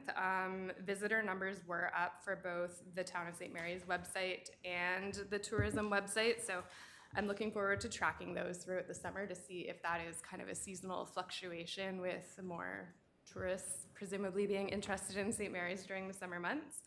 And then kind of in terms of departmental support, we did see a seasonal shift from public works more to tourism, events, culture, and recreation, just as we shift into summer months of promotion on that end. I'd be happy to answer any questions. Okay, thank you. Questions, Councillor Luna? Thank you, Worship. In regards to the Yak Shack, those numbers are fantastic in my mind, but have you thought about people wanting to go down to the West Quarry with the kayak, and how, if they're not going to be allowed to do that, how would we control that if they rent a kayak and want to go to the West Quarry? So through the mayor to Councillor Luna, we had explored that. I actually thought as a paddler, the West Quarry seemed like a more suitable venue for that, especially many people renting kayaks are new paddlers, and so that is not moving water. We wouldn't be susceptible to the weather challenges or the changing in water level. The flip side of that is it's perhaps not the most exciting place to paddle compared to the river. There's only so much ground you can cover there. We will definitely have to be looking into what that looks like with the changing in the quarry bylaw. Right now, we really don't police where a kayak goes. It is checked out from the library, and as long as they return the keys 2 hours later, we are not kind of privy to where that kayak goes, but we will need to have a conversation about that. So, great question. Okay, thank you. Councillor Pridham. Thank you, through your worship. Question about the Yak Shack location. So I've had some comments. People feel that it's quite a ways from the dock, and it's really cumbersome for a lot of people to, drag and or carry the kayaks to the location. And I'm wondering, I don't think it was that far away last year, and I'm wondering why it's at that location and if it could possibly be moved. It may save some damage to the kayaks as well. Through Mayor Strathty to Councillor Pridham, another great question, and I know that has been raised and something we've been talking about internally. I unfortunately am not sure. I'm not sure if Jenna or Brent can weigh in on this one as to why the location is where it is. My understanding is that was dictated by Upper Thames, so that it's outside of any flood risk. This year, though, again, I have been more aware of how much repair goes into the kayaks each year, and I suspect a lot of that is from them being dragged across the ground. So I know that is something we're actively looking into right now. I just know that some people are really struggling and even avoiding unless they have a partner to help them, they can't do a single rental. So yeah, it's a problem. Okay, thank you. Councillor Craigmile? Thank you, Worship. One of the questions that I come up with as you were talking about tourism and things is, I have noticed on the odd, and I think it's mainly been a Sunday because the downtown's fairly quiet, the odd bus will stop and let off 30 or 40 people. Do we ever know when they're going to come through the town? Through the mayor to Councillor Craigmile, unfortunately, no. Occasionally, bus tour operators will reach out to us to ask if we can either provide some service in terms of a hop-on heritage bus tour or something like that, but I do see those buses on weekends, and often we are not aware of them coming. It is an ideal opportunity for staff to engage with some tourists, and they may want to, they may miss what St. Mary's is all about. Councillor Lena? Thank you. Just as a follow-up to that, I was recently in St. John's, Newfoundland, and the one day we were going around St. John's downtown, and every store we went into, people were saying, there's a ship coming in tomorrow. Like, the whole downtown area were aware of it. Restaurants were gearing up with food and preparing for this influx of people from a ship. So it would behoove us to somehow know when these buses are coming, and people could keep their restaurants open, their stores open, and yeah. Yeah, through the mayor, I wholeheartedly agree. I'll see if we can do some light, I don't want to say stalking, but investigating on what kind of branding is on those buses and whether we're able to make contact on our end just to have a better understanding of when they're coming and are they getting the services they need when they're here. So. Okay, thank you. Anything further? All right, thank you for your report. The suggested motion is that CET 25-2026 June monthly report, culture, tourism, and engagement be received. Someone willing to move that motion? Moved by Councillor Craigmile, seconded Councillor Lucas. Any further discussion? Seeing none, I'll call the question. All those in favor? Motion's carried. Up next, item 8.12 with regards to emergency services. Chief West, are you with us this evening? Good evening, Mayor, Council. Sorry, my camera's messed up here. Sorry about that. First off, I've got my monthly report for May. We had 10 calls for May. There was 4 fires in Perth South. One was a controlled burn that was called in that was supposed to be out of control and no people were there. It was the opposite. It was under control, and the caller in claimed there was a barn on fire, a tractor on fire, and it was a controlled burn. We did have a tractor fire a few days later. We had a fire in Perth South as well with a down hydro line, and we also had a fire we had to get under control, and someone was burning building materials and stuff, and they didn't have a permit. So we did have 1 car accident on Highway 7, and 1 medical call and a couple gas calls. So it was a pretty quiet, May was pretty quiet, average with 15 firefighters. We did do a Firefighter promotion, we promoted a senior firefighter lieutenant, keeping with our strategic plan for having enough officers. Our May events, we did our annual breakfast, served about 900 people. Was down a tiny bit from previous years or the last couple of years, but not significant. We participated in Ronald McDonald House charities. We did a few more school visits in May.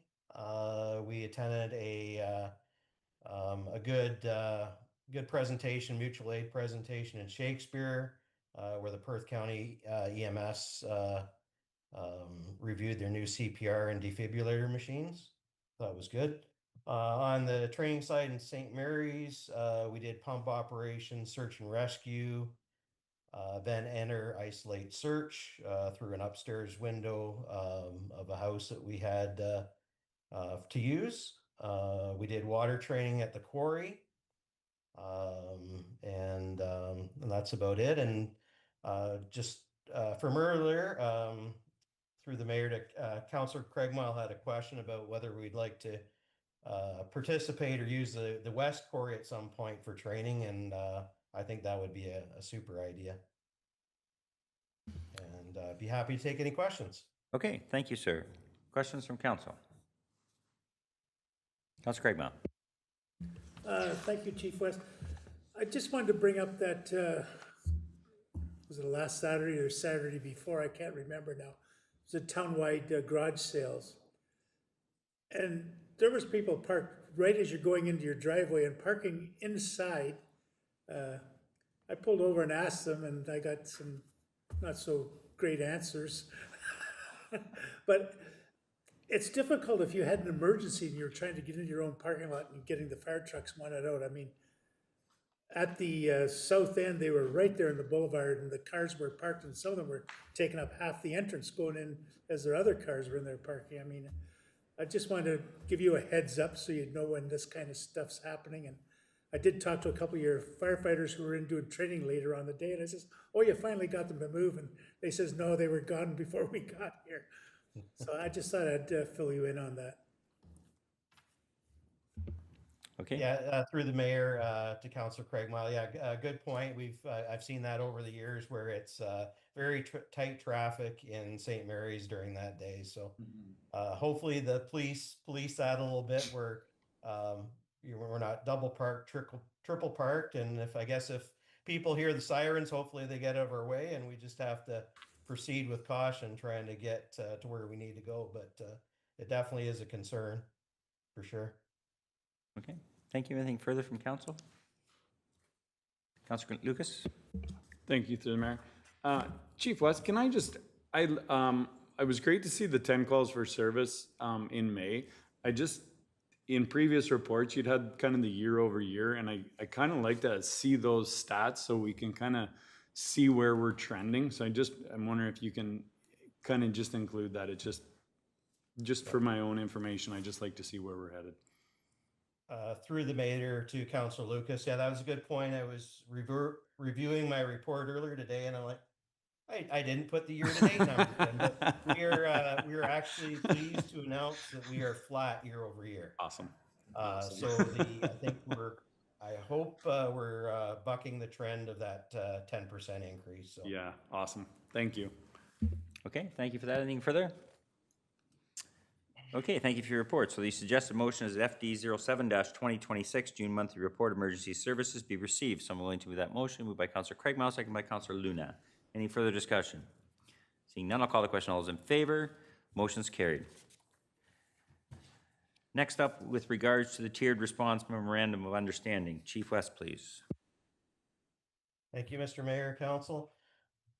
This will be I'm going to try to formulate this and read some off, but it's kind of a complex thing. But basically, this new tiered response MOU basically aligns everybody in the province together with a new dispatch system. The old system it was basically a code 4, a code 3, Now we're into colors, which I'll review in a minute, but basically this system has gone to, if someone calls 911, there's about 36 kind of cards on how they would roll emergency services, what they need. This MPDS new system, it's available in 46 countries. It's in a few provinces, and it's slowly developed across Ontario. And basically, it's mandated on Ontario to go to this system. So instead of these 36 cards, they're developing like, I think it's up to about 3,200 scenarios. And basically, by the dispatchers asking more questions to a witness that calls it in, they're able to make better determinations on if it's immediate life to death, or is it something that they can category as it's non-emergency, and as long as paramedics make it there in an hour, there's no risk to life. So basically, with this system and more information that's taken from a dispatcher, they're able to do a new coding system. So purple is emergency, immediate threat to life, which would be called to. Emergency and potential life-threatening is red. And then there's 3 other colors, orange, yellow, and green. And they're basically, an orange is an urgent call, a potential serious call, but no immediate threat to life. Yellow, it takes it down a notch that somebody could wait for help for up to 2 hours. And then green is there's really no immediate threat to life. They'll basically dispatch an ambulance when they can. So basically, this new system's kind of working like an emergency room scenario where they're in triage and they're figuring out where are the resources needed to be first. And that's where the agreement with fire comes in, that we're going to get called on less calls where we can't make a difference, and on more calls that on timing that's everything, and we'll be able to help EMS with those critical situations. We don't see our call volume going up. We see it going down, if any, because we do get called to medical calls where we really weren't required in the past. I think most of that other stuff is in the report, but there was a couple things I wanted to highlight there. With our meetings, we had good meetings with the North Perth Fire Chiefs, and our services, I think, kind of reflect what North Perth does as well. So it was a good matchup to have these meetings with the paramedic services. It was kind of brought to our attention that right now we don't get called to extreme heat or cold, life-threatening activities, or life-threatening seizures, and we thought that made common sense. When it's life-threatening, it's critical, red or purple, we should be responding. And choking was a little different, and we agreed that we should be responding to a full airway obstruction right away. And before, choking was always a 10-minute. If ambulance was going to be 10 minutes or more out, we'd be responding.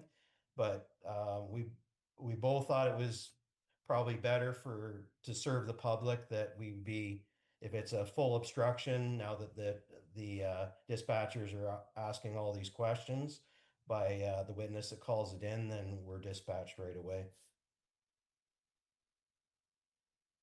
I'd be through the mayor, I'd be happy to answer any questions on the report and the MOU agreement that's attached. Right, thank you. Councillor Luna. Thank you, Worship. As a former healthcare professional, I have problems with this whole theory of this tiered response. Your comparison to emergency room, I think, is a little bit off, because when you're triaged in an emergency room, at least help is right there if your situation changes.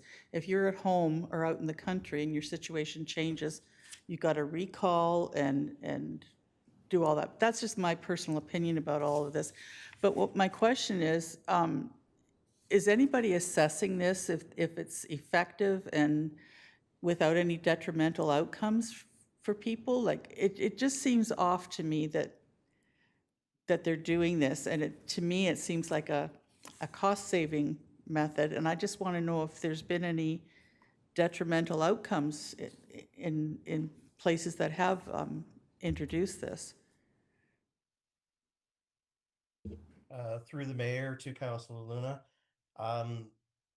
they did make a point, this system, they'll be still on the line, so if something changes on these, like a red could turn into a purple, an orange couldn't turn to a red. So if they see that gradually happening, they will change it. But you're right, there is some point in time where a callback might be necessary where they thought it was not urgent, and that would be upgraded. There's a lot of places. Kitchener had a rollout, Toronto's had a rollout, Thunder Bay. They had an early rollout, and my understanding it's working better than the old system is. Fire departments do have a little less call volume. And it seems like it's working. And like I said, it is in 46 countries, and it is getting rolled out to various provinces, I should say. And this, in the report there too, if something's not working for a fire department, if we seem to be getting called more to certain things and we shouldn't be, it's basically it's a revolving agreement that we can go to them and say, this isn't working because of this and this. And so it is adaptable, this agreement. Thank you, Worship. So do you track how many calls per year that you've gone out when you didn't need to go out? Like, have there been any such calls where you really didn't need to go? Through the mayor to Councilor Luna, most of our medical calls, by the time we get there, EMS are already there and our services aren't required. Most of the time when our services are required is if they're going to be delayed or they need help moving a victim. So there could be some entrapment when they have a medical. So there's those type of things. It's just whether we get there first sometimes, but I think this is going to help. We're going to get early calls on stuff that we can make a difference on. And I'm kind of excited that we can make a difference instead of getting called to stuff that that they're delayed 10 minutes. And usually the ones that were called delayed 10 minutes, they really weren't because they're there before we are. So does that answer the question? Yeah, I'll just reiterate that I think it's a cost-saving measure, and I just really wish somehow there were a plan to evaluate it better. I'm not seeing a plan that anybody's evaluating it, whether it's us or the province or anybody that, for detrimental outcomes to anybody. But again, just my opinion. Okay, thank you. Further questions? Councilor Craigmillan. Thank you, Worship. It's really not a question, and if there's an emergency, currently, the fire department has always gone and whatnot, and probably lots of cases where they didn't go. So when I first started reading this report, what through my head was, oh, here we go again, another downloading. But from what the chief is saying, that he's going to be doing exactly what they're currently doing, except some of these that can wait a while, the volunteers aren't going to get that call to go there to stand the side of the road and then come back and get to work an hour later. So I think it's a step in the right direction, actually. Okay, anything further? Questions, comments? All right, I'll put the motion on the floor then, if everyone's okay, that the suggested motion is report FD 08-2026 tiered response memorandum of understanding with Perth County Paramedic Services be received, and the council approved a tier response memorandum of understanding between Perth County Paramedic Services and the Corporation of the Town of St. Mary's Fire Department. So I'm willing to move that motion. Moved by Councillor Craigmile, seconded Councillor Pridham. Further discussion? Seeing none, I'll call the question. All those in favor? Opposed? Motion is carried. Thank you, Chief West. Moving on to monthly report for finance. Mr. Steckley, please. Good evening. Through the mayor, I'd like to highlight a few key items from my monthly report. Within property tax, the pre-authorized payment notices for residents on monthly payment plans were mailed last week, and these reflect updated payment amounts for the July to December period. The final tax bills have also been printed, and those will be mailed out this week.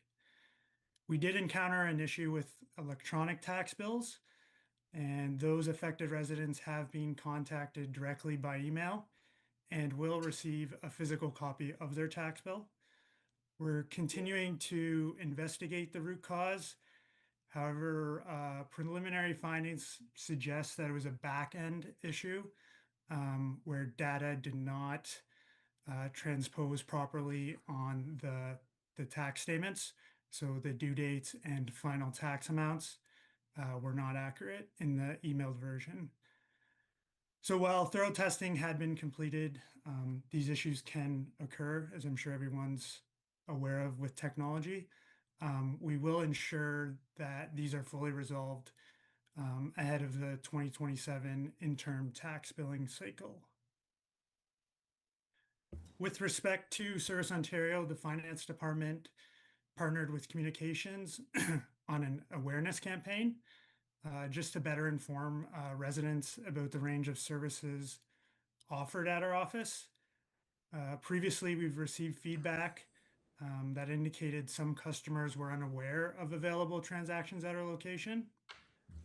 So since launching the campaign on social media, we've seen a noticeable increase in customer traffic, which is great. It's proven to be a pretty cost-effective and efficient way to improve public awareness. So we'll monitor this on a go-forward basis. From an IT perspective, the team continues to be heavily relied upon within the town, as reflected in the volume of support tickets. A couple of notable initiatives over the past month include the migration of the Yak Shack booking operations. Previously, this was in Microsoft Bookings, and we've now moved it to ActiveNet. So we currently use ActiveNet within Recreation. So this didn't cost the town anything. However, the transition did help to enhance data security, improve system integration, and provides a better overall experience for the residents.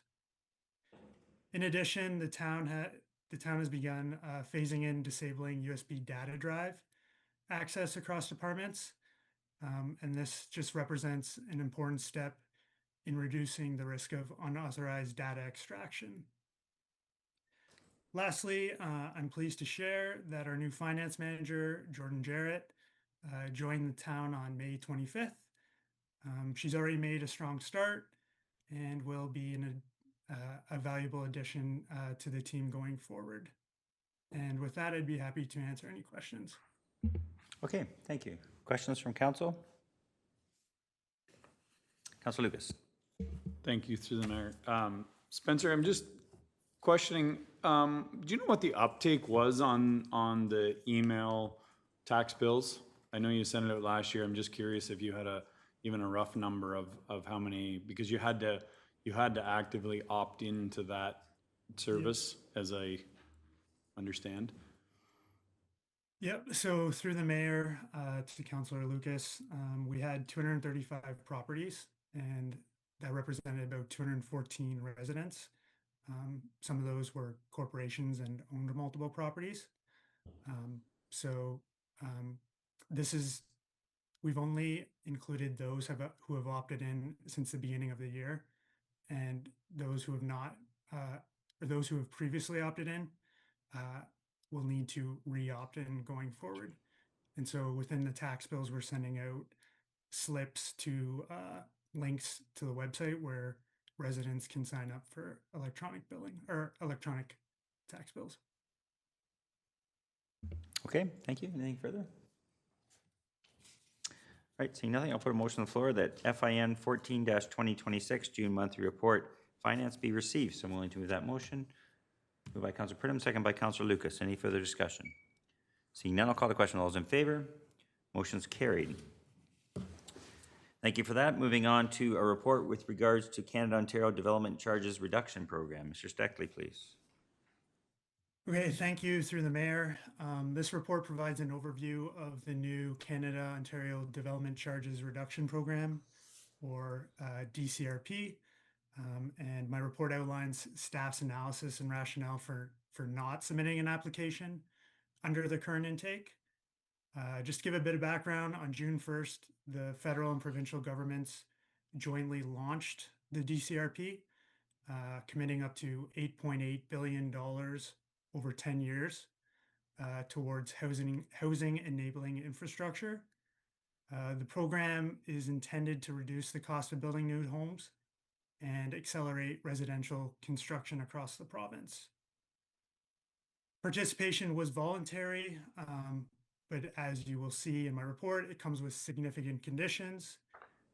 To be eligible, municipalities would need to commit to reducing their development charges by between 30 and 50% at a minimum, or more if they so choose, across all new residential development for a minimum of 3 years.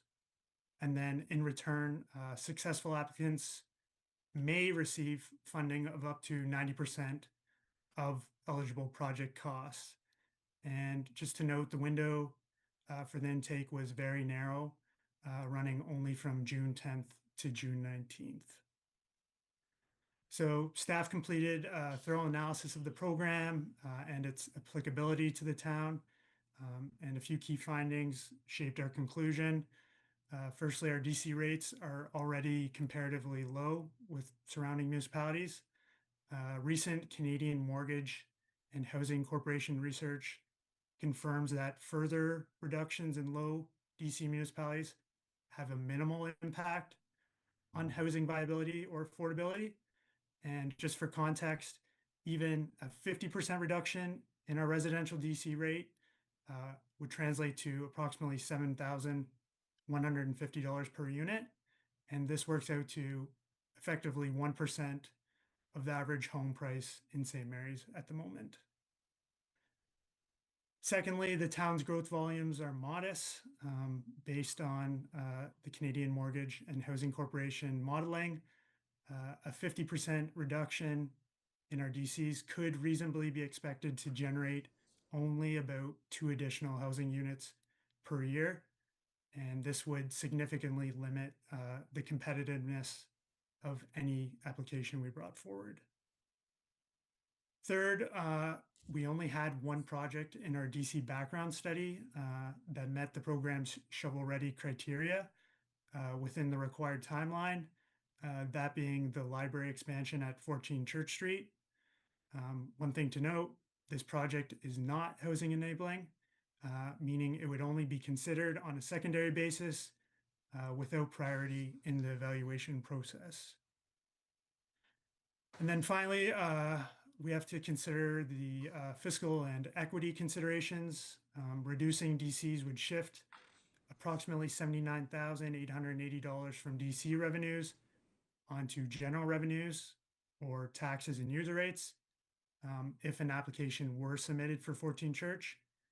And that would effectively be asking existing residents to subsidize the cost of new growth. So taking all these factors into consideration, staff concluded that the program offers limited opportunity for the town relative to the financial risk and equity implications. And for these reasons, staff did not submit an application under the current intake.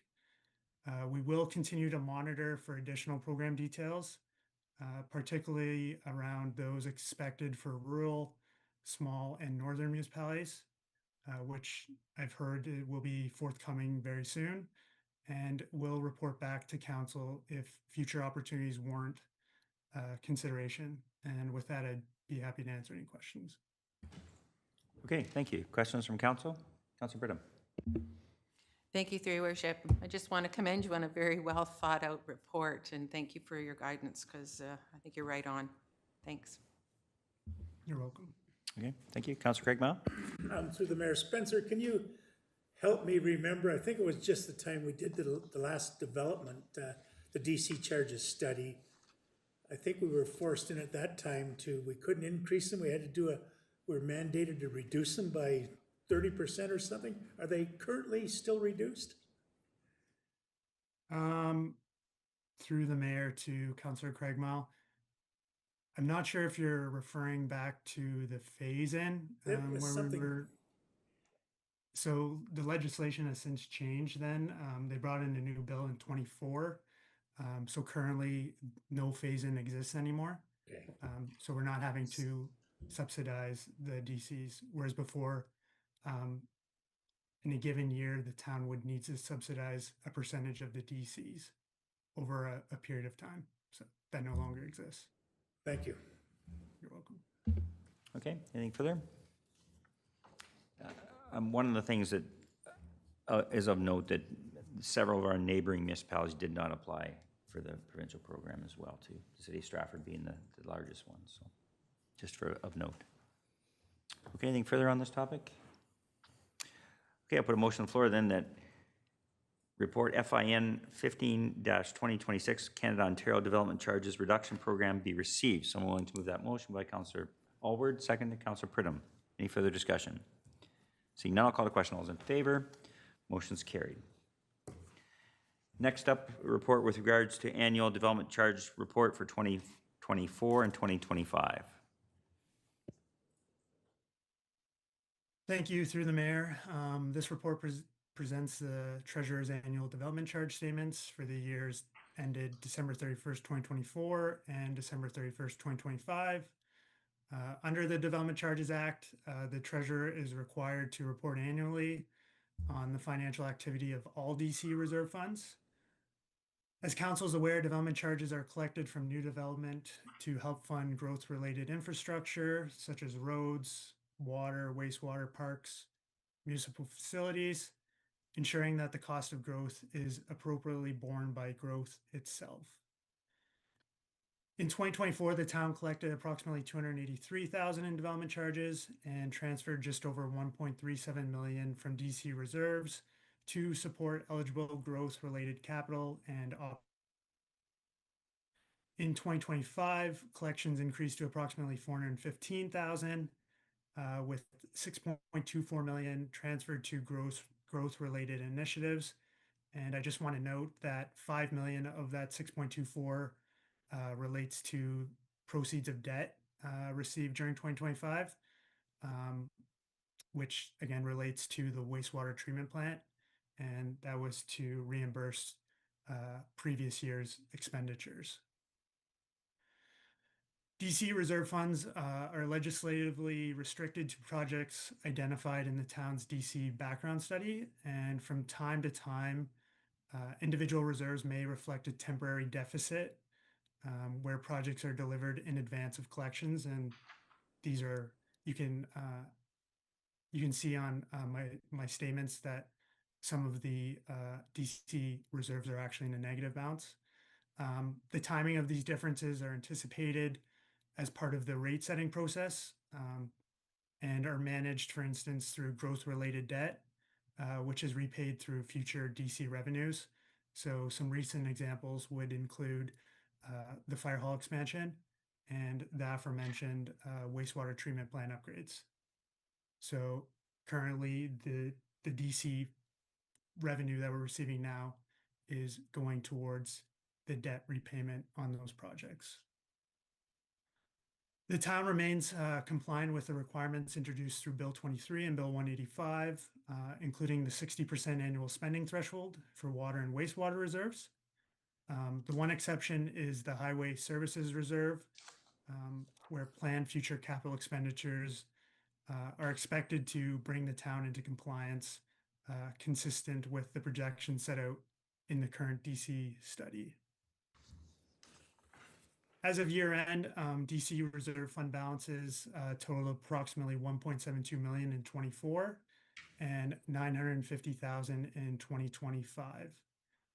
Looking ahead, approximately 152,500 in DC funding is anticipated to support priority growth related projects in 2026. And with that, I'd be happy to answer any questions. Okay, thank you. Questions from council? All right, pretty straightforward. Seeing nothing then, I'll put a motion on the floor that report FIN 16-2026 Annual Development Charges Report for 2024 and 2025 be received. So I'm willing to move that motion. Moved by Councillor Lucas, seconded by Councillor Luna. Any further discussion? Seeing none, I'll call the question. All those in favor? Motion's carried. Okay, moving on to 8.17 with regards to insurance renewal, and we'll probably take a short break after this one because we're coming up on 2 hours. So, Mr. Steckley, please. Thank you. Through the mayor, I'll provide a brief overview of the town's upcoming insurance renewal. So the town's municipal insurance program is renewed annually with the current policy set to expire on June 30th. As council may recall, in 2023, we completed a competitive market process and transitioned our coverage to Marsh Canada, which continues to be our provider. For the 26-27 term, the proposed renewal maintains all core coverage levels. This includes 5 million in general liability, supplemented by 20 million in excess liability, 5 million in automobile liability, and our property coverage has increased to approximately 134 million, just reflecting updated asset valuations. Importantly, the renewal represents a positive financial outcome. The annual premium is $226,965, which is a decrease of just under $10,000 or about 4% compared to last year. So that's some good news. Our deductibles remain unchanged, and this reduction is largely the result of stabilizing market conditions combined with the town's strong claims history and continued focus on risk management practices. From a budget perspective, the net cost attributable to 2026 is projected at $231,823, which is approximately $17,600 under the approved budget. In addition, the town's insurance reserve currently sits at just over $383,000, and that provides us some flexibility to manage future claims and consider potential self-insurance opportunities over time. Overall, staff are satisfied that this renewal provides appropriate coverage at a competitive cost and continues to align with the town's long-term risk management strategy. We'll continue to monitor opportunities moving forward, particularly with respect to deductibles, cyber insurance, and the timing of a future market procurement. So based on this review, staff are recommending that council approve the renewal with Marsh Canada Limited for the term of June 30th, 2026 to June 30th, 2027. And with that, I'd be happy to answer any questions. Okay, thank you. Questions from council? Okay, seeing nothing, I'll put a motion on the floor then that report FIN 17-2026 insurance renewal 2026-2027 be received, and that council approve the agreement with Marsh Canada Limited for the municipal insurance renewal for the term of June 30th, 2026 to June 30th, 2027. So I'm willing to move that motion. Moved by Councillor Alward, seconded by Councillor Craigmile. Any further discussion? Seeing none, I'll call the question. All those in favor? Motion's carried. Okay, we'll take an adjournment for about 10 minutes here. Okay?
Okay, we'll reconvene if everyone's all right then, and the next item would be 8.18 with regards to Human Resources Report. Ms. Nectar will be joining us this evening. Welcome. Thank you, Mayor Strathy. Good evening, Council. So one thing I wanted to talk about tonight is the Table 1 recruitment and retention data. The reason I chose to include that information is that at this time last year, we were talking a lot about retention, so I wanted to give you a comparison to this year. So you'll see that last year at this time, there had been 5 full-time resignations as compared to 3 for this year. So I thought that might be a helpful comparison. The other thing, and there's various types of data that we collect and track, but the other thing I thought you might be interested in, and I have received questions on, is the time it takes to fill a position. So you'll see there that it's fairly consistent. It's about 39 days, so average days to fill a position. It's average because some are much less than that and some are more. It's kind of position dependent. A leadership role will take longer, whereas a short-term contract may not take as long. So I just thought that might be a helpful reference for you.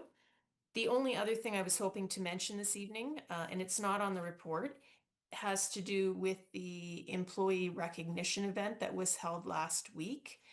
That event is typically very well attended, and this year was no different. There was over 100 employees there on and off, which was great, and very happy to see council's support as well. Other than that, the information is fairly straightforward in the report, but I'm more than happy to try and answer any questions you might have. Okay, thank you. Questions from council? All right, thank you to everyone that was involved in the recognition barbecue event. It was great, actually, and I understand I came near the bottom in terms of the guessing of the pictures, actually. But so the suggested motion is that HR 12-2026 June monthly report, Human Resources, be received. So I'm willing to move that motion by Councillor Lucas, seconded Councillor Craigmile. Any further discussion? Seeing none, I'll call the question. All those in favor? The motion is carried. Next up, with regards to the team member handbook, Ms. Nectar, please. Thank you, Mayor Strathy. So the point of this report is to get the team member handbook updated. It hasn't come to council since 2019. So the updates that you see in the report are really for the purposes of accurately capturing what we're already doing. So it's not that it's new information, but bringing things to our current state. As an example, previously throughout the handbook, it referenced documents being stored on the company drive. Well, that's been updated to SharePoint. So I don't want to say editorial, but it's definitely updates, not new information. So these updates you would have been exposed to in previous reports. As an example, when we were doing the market salary review, we made some changes to the paid time off. So those updates are reflected in here as well. All the updates are listed in the report and analysis section. So you can see the existing wording, the proposed, and the reason for the change. Certainly happy to answer any questions you might have. Okay, thank you. Questions with regards to the team member handbook?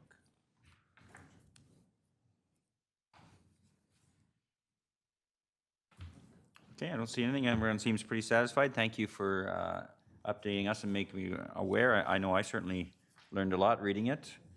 So I appreciate the report. So I'll put the motion on the floor then that report HR 13-2026 team member handbook be received, and that council considers bylaw 29-2026 being a bylaw to adopt an updated team member handbook. So I'm willing to move that motion.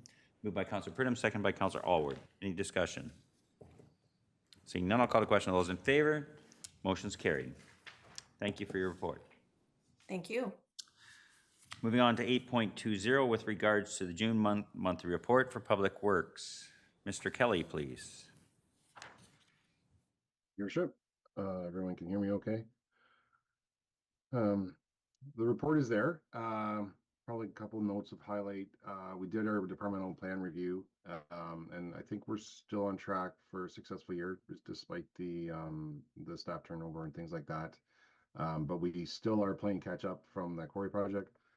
Just regular operations things. Right now, the priority is to finish the sidewalk grinding and inspections. The inspection's done. The guys are going around with the grinding machine and grinding out the lips.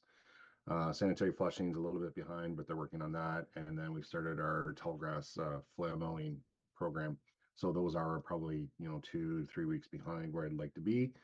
One thing I am pleased about is I think we finally figured out the gremlins in the splash pad. It was getting hot and the splash pad was dying, after a few hours operation. My thanks to Foreman Electric for coming out and sorting that out.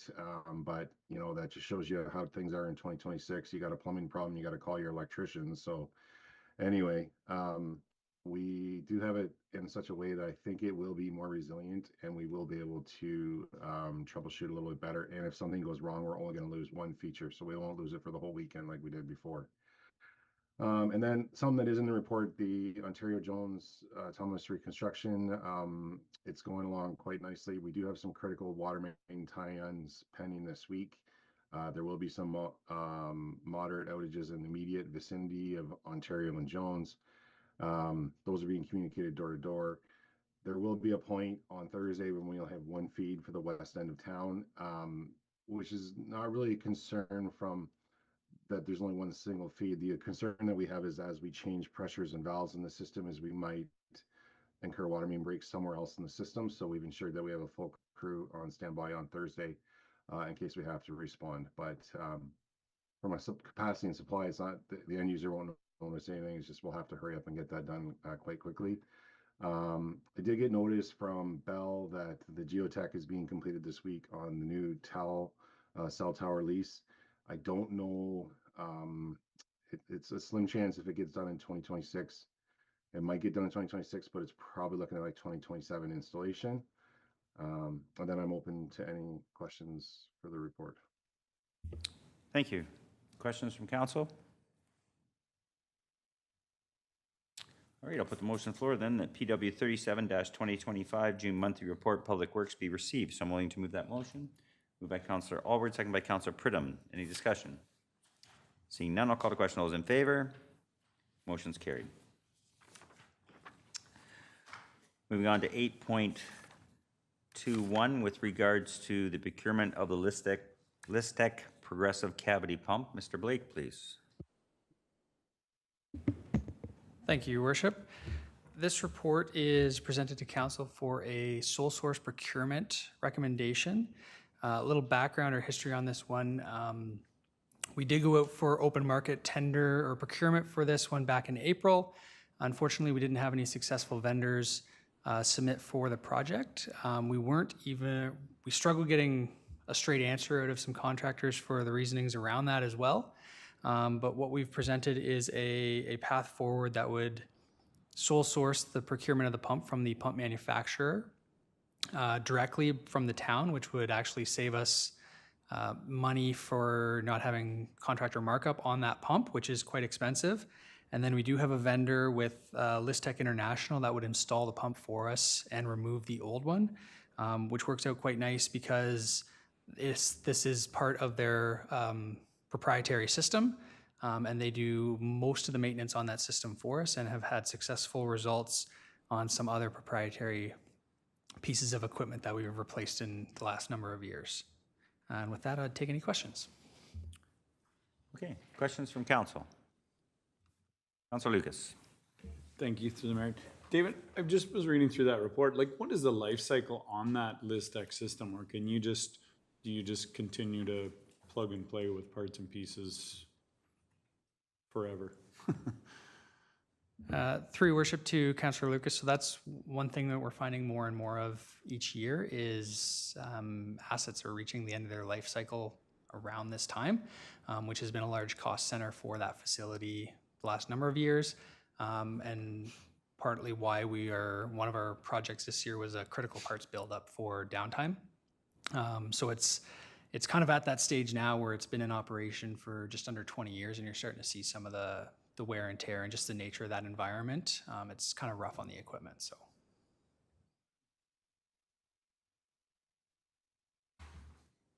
I guess I'm looking at it and I like how we deal with that. I'm just, you can't just change the system over though, I guess is my point. Like we're kind of tied to this system now without a major modification at the plant. Is that fair to say? Through your worship to Councilor Lucas, that'd be correct. Yes, it is our primary biosolids processing facility. A number of years ago, we had issues with the digester roofs down there. So we kind of mothballed the one digester down there. So this is really our only sole purpose for processing the biosolids down there right now. Councilor Luna. Thank you, Worship. So did I understand you correctly that we're totally dependent on this Listec company for parts and service, and so if they were to go out of business for whatever reason, we're kind of up the creek without a paddle? Through your worship to Councilor Luna, so not entirely. So it is their process that we are using. We have an agreement with them for sales and marketing, and they're basically project managing some of our component replacements for us, and providing the labor and support for that.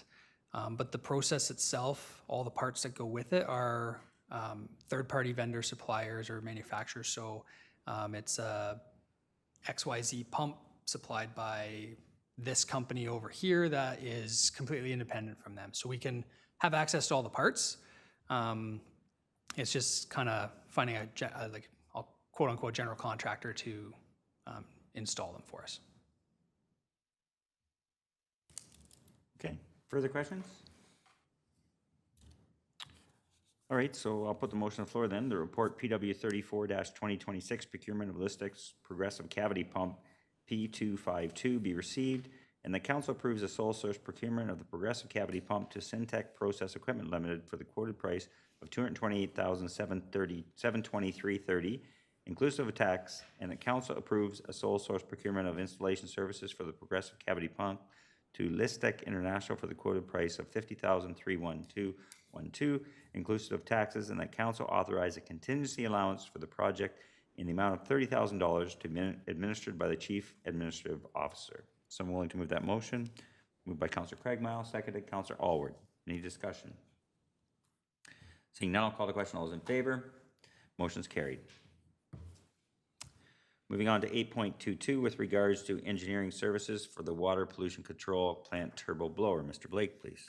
Thank you, Your Worship. So this report is basically a budget increase request to deliver a design engineering services for a turbo blower installation at the sewage plant. We have a turbo blower installed currently. It was done in 2014. And it replaced one of the 4 centrifugal blowers that were installed down there originally. The 3 centrifugal blowers that are remaining down there are reaching the end of their useful life, where this project would allow us to have a shovel-ready project for a replacement turbo blower to replace one of the 3 remaining centrifugal blowers, and also would provide redundancy for the existing turbo blower that's down there. And with that, I'll take any questions. Questions with regards to this report? Okay, seeing none, then I'll put the motion on the floor. The report PW 35-2026 engineering services for water pollution control plant turbo blower be received, and the council authorizes a budget increase of $23,299.88 for capital project 71 engineering design services for the turbo blower at the water control pollution plant, for a total approved budget value of $42,299.88 funded from the wastewater reserve, and the council authorized staff to proceed with engineering services as proposed by BM Ross and Associates Limited. Someone willing to move that motion? Moved by Councillor Alward, second by Councillor Pridham. Any further discussion? Seeing none, I'll call the question. All those in favor? The motion's carried. Moving on to 8.23 with regards to the Listec Marketing and Application Coordination Agreement. Mr. Blake, please. Thank you, Your Worship. So as I alluded to earlier, we have an agreement with Listec International for the sales and marketing of the biosolids that we produce at the Water Pollution Control Plant. The product is actually, technically it's not a biosolids, it's a federally registered fertilizer product that we have agreement with Listec where they provide the sales and marketing for that. So what that means is when our storage tanks are full or we need to offload off the property, we have an agreement with them that they will source and secure final destination for that product. So they will go to market, they will sell that product to a farmer or a business, and then have it removed from our property. It covers all the sales, the marketing, the hauling, and the coordination of that. And it actually works really well. We've done it for the last number of years. And Aqua finds it really, really efficient and really beneficial for their operations of the facility. And this agreement would be a 5-year renewal extension on that existing term. Okay, questions? Okay, seeing none, I'll put the motion on the floor that report PW 36-2026 Listec Marketing and Application Coordination Agreement be received and the council approves the amending agreement with Listec International Corporation. Someone willing to move that motion? Moved by Councillor Alward, second by Councillor Lucas. Any discussion? Seeing none, I'll call the question. All those in favor? Motion's carried. Moving on to item 8.24 with regards to a procurement award for the condition assessment of the Queen Street sanitary force main. Thank you, Your Worship. So this report is presented to Council as a procurement award for the condition assessment of the Queen Street sanitary sewer force main. Earlier this year, we came to Council and sought to seek a scope modification for the cured in place pipe project that we had originally envisioned to deliver a force main condition assessment so we could get a more targeted approach to our rehabilitation of that pipe. We did a competitive procurement process for this request for proposal. We did have 2 submissions that were evaluated for scope of work and are recommending that the award be awarded to Pure Technologies Limited for that work. Thank you. Questions? What's the length of time of this period? Like, does it actually, will traffic be diverted and so forth? They can perform it during work hours without disruption? So that's a great question. If it goes the way it should and we envision it goes, it's done in situ without any service disruption at all. So basically there is I'll call it a sonar ball. It's about 4 inches in diameter. They will insert that into the pipeline. While it's in service, it'll kind of float or bob its way through the pipe as it scans everything. And then basically a fishing net grabs it out at the other end. And there's no traffic disruptions or anything like that aside from final retrieval. But other than that, there should be no disruption or anything at all. Okay, thank you. I wasn't certain on that, whether there would have been empty, so I appreciate that. Okay. Councillor Craigmont. Thank you, Your Worship. Dave, can you tell me a little information about the actual cost versus what we had budgeted for? Why is there such a variance? Through Your Worship to Councillor Craigmont. So the original cost was an estimate we had envisioned for the project to rehabilitate the whole length of force main. So that 850 meters of force main from pump station to the discharge point. When we went to deliver that procurement, we identified that we were severely under budget for rehabilitating the entire pipeline. So we asked to redirect some funds on the scope there to do the condition assessment that would then allow us to do a targeted rehabilitation. So the condition assessment was part of that original budget, and then the monies that are remaining on that project could then be redirected to rehabilitate anything that they find. Thank you. I saw the difference. I wondered what's going on here. Yep. Okay, that makes sense. Anything further? All right, so I'll put the motion on the floor that report PW 38-2026 procurement award for the condition assessment of the Queen Street East sanitary force main be received, and the council award the force main condition assessment project to Pure Technologies Limited for the tender price of $118,711.02, inclusive of taxes, and that council authorize a contingency allowance for the project up to $25,000 to be administered by the Chief Administrative Officer as necessary. Someone willing to move that motion? Moved by Councillor Craigmile, second by Councillor Lucas. Any further discussion? Seeing none, I'll call the question. All those in favor? Motion's carried. Thank you for those reports. Moving on to item 9, emergent or unfinished businesses. I have nothing this evening.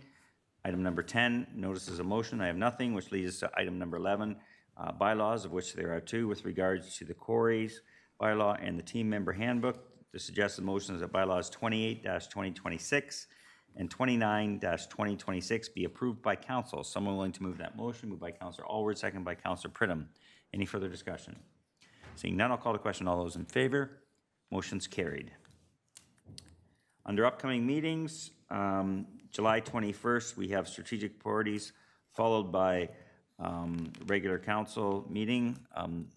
We've yet to be determined how much information there will be, but we've merged the meetings due to the summer session, so it will be a longer session, and plan on staying for lunch at the very least, so we'll probably go into the afternoon. Okay, any other meetings anyone wants to discuss or questions with regards to meetings? Which leads us to closed session. And if everyone's okay, we can do the motion now. So the suggested motion of the council move into a session that is closed to the public at 8:34 p.m. as authorized under the Municipal Act 2001 as amended section 239(2)B, personal matters about an identifiable individual, including municipal or local board employees. Someone willing to move that motion? Moved by Councillor Lucas, seconded Councillor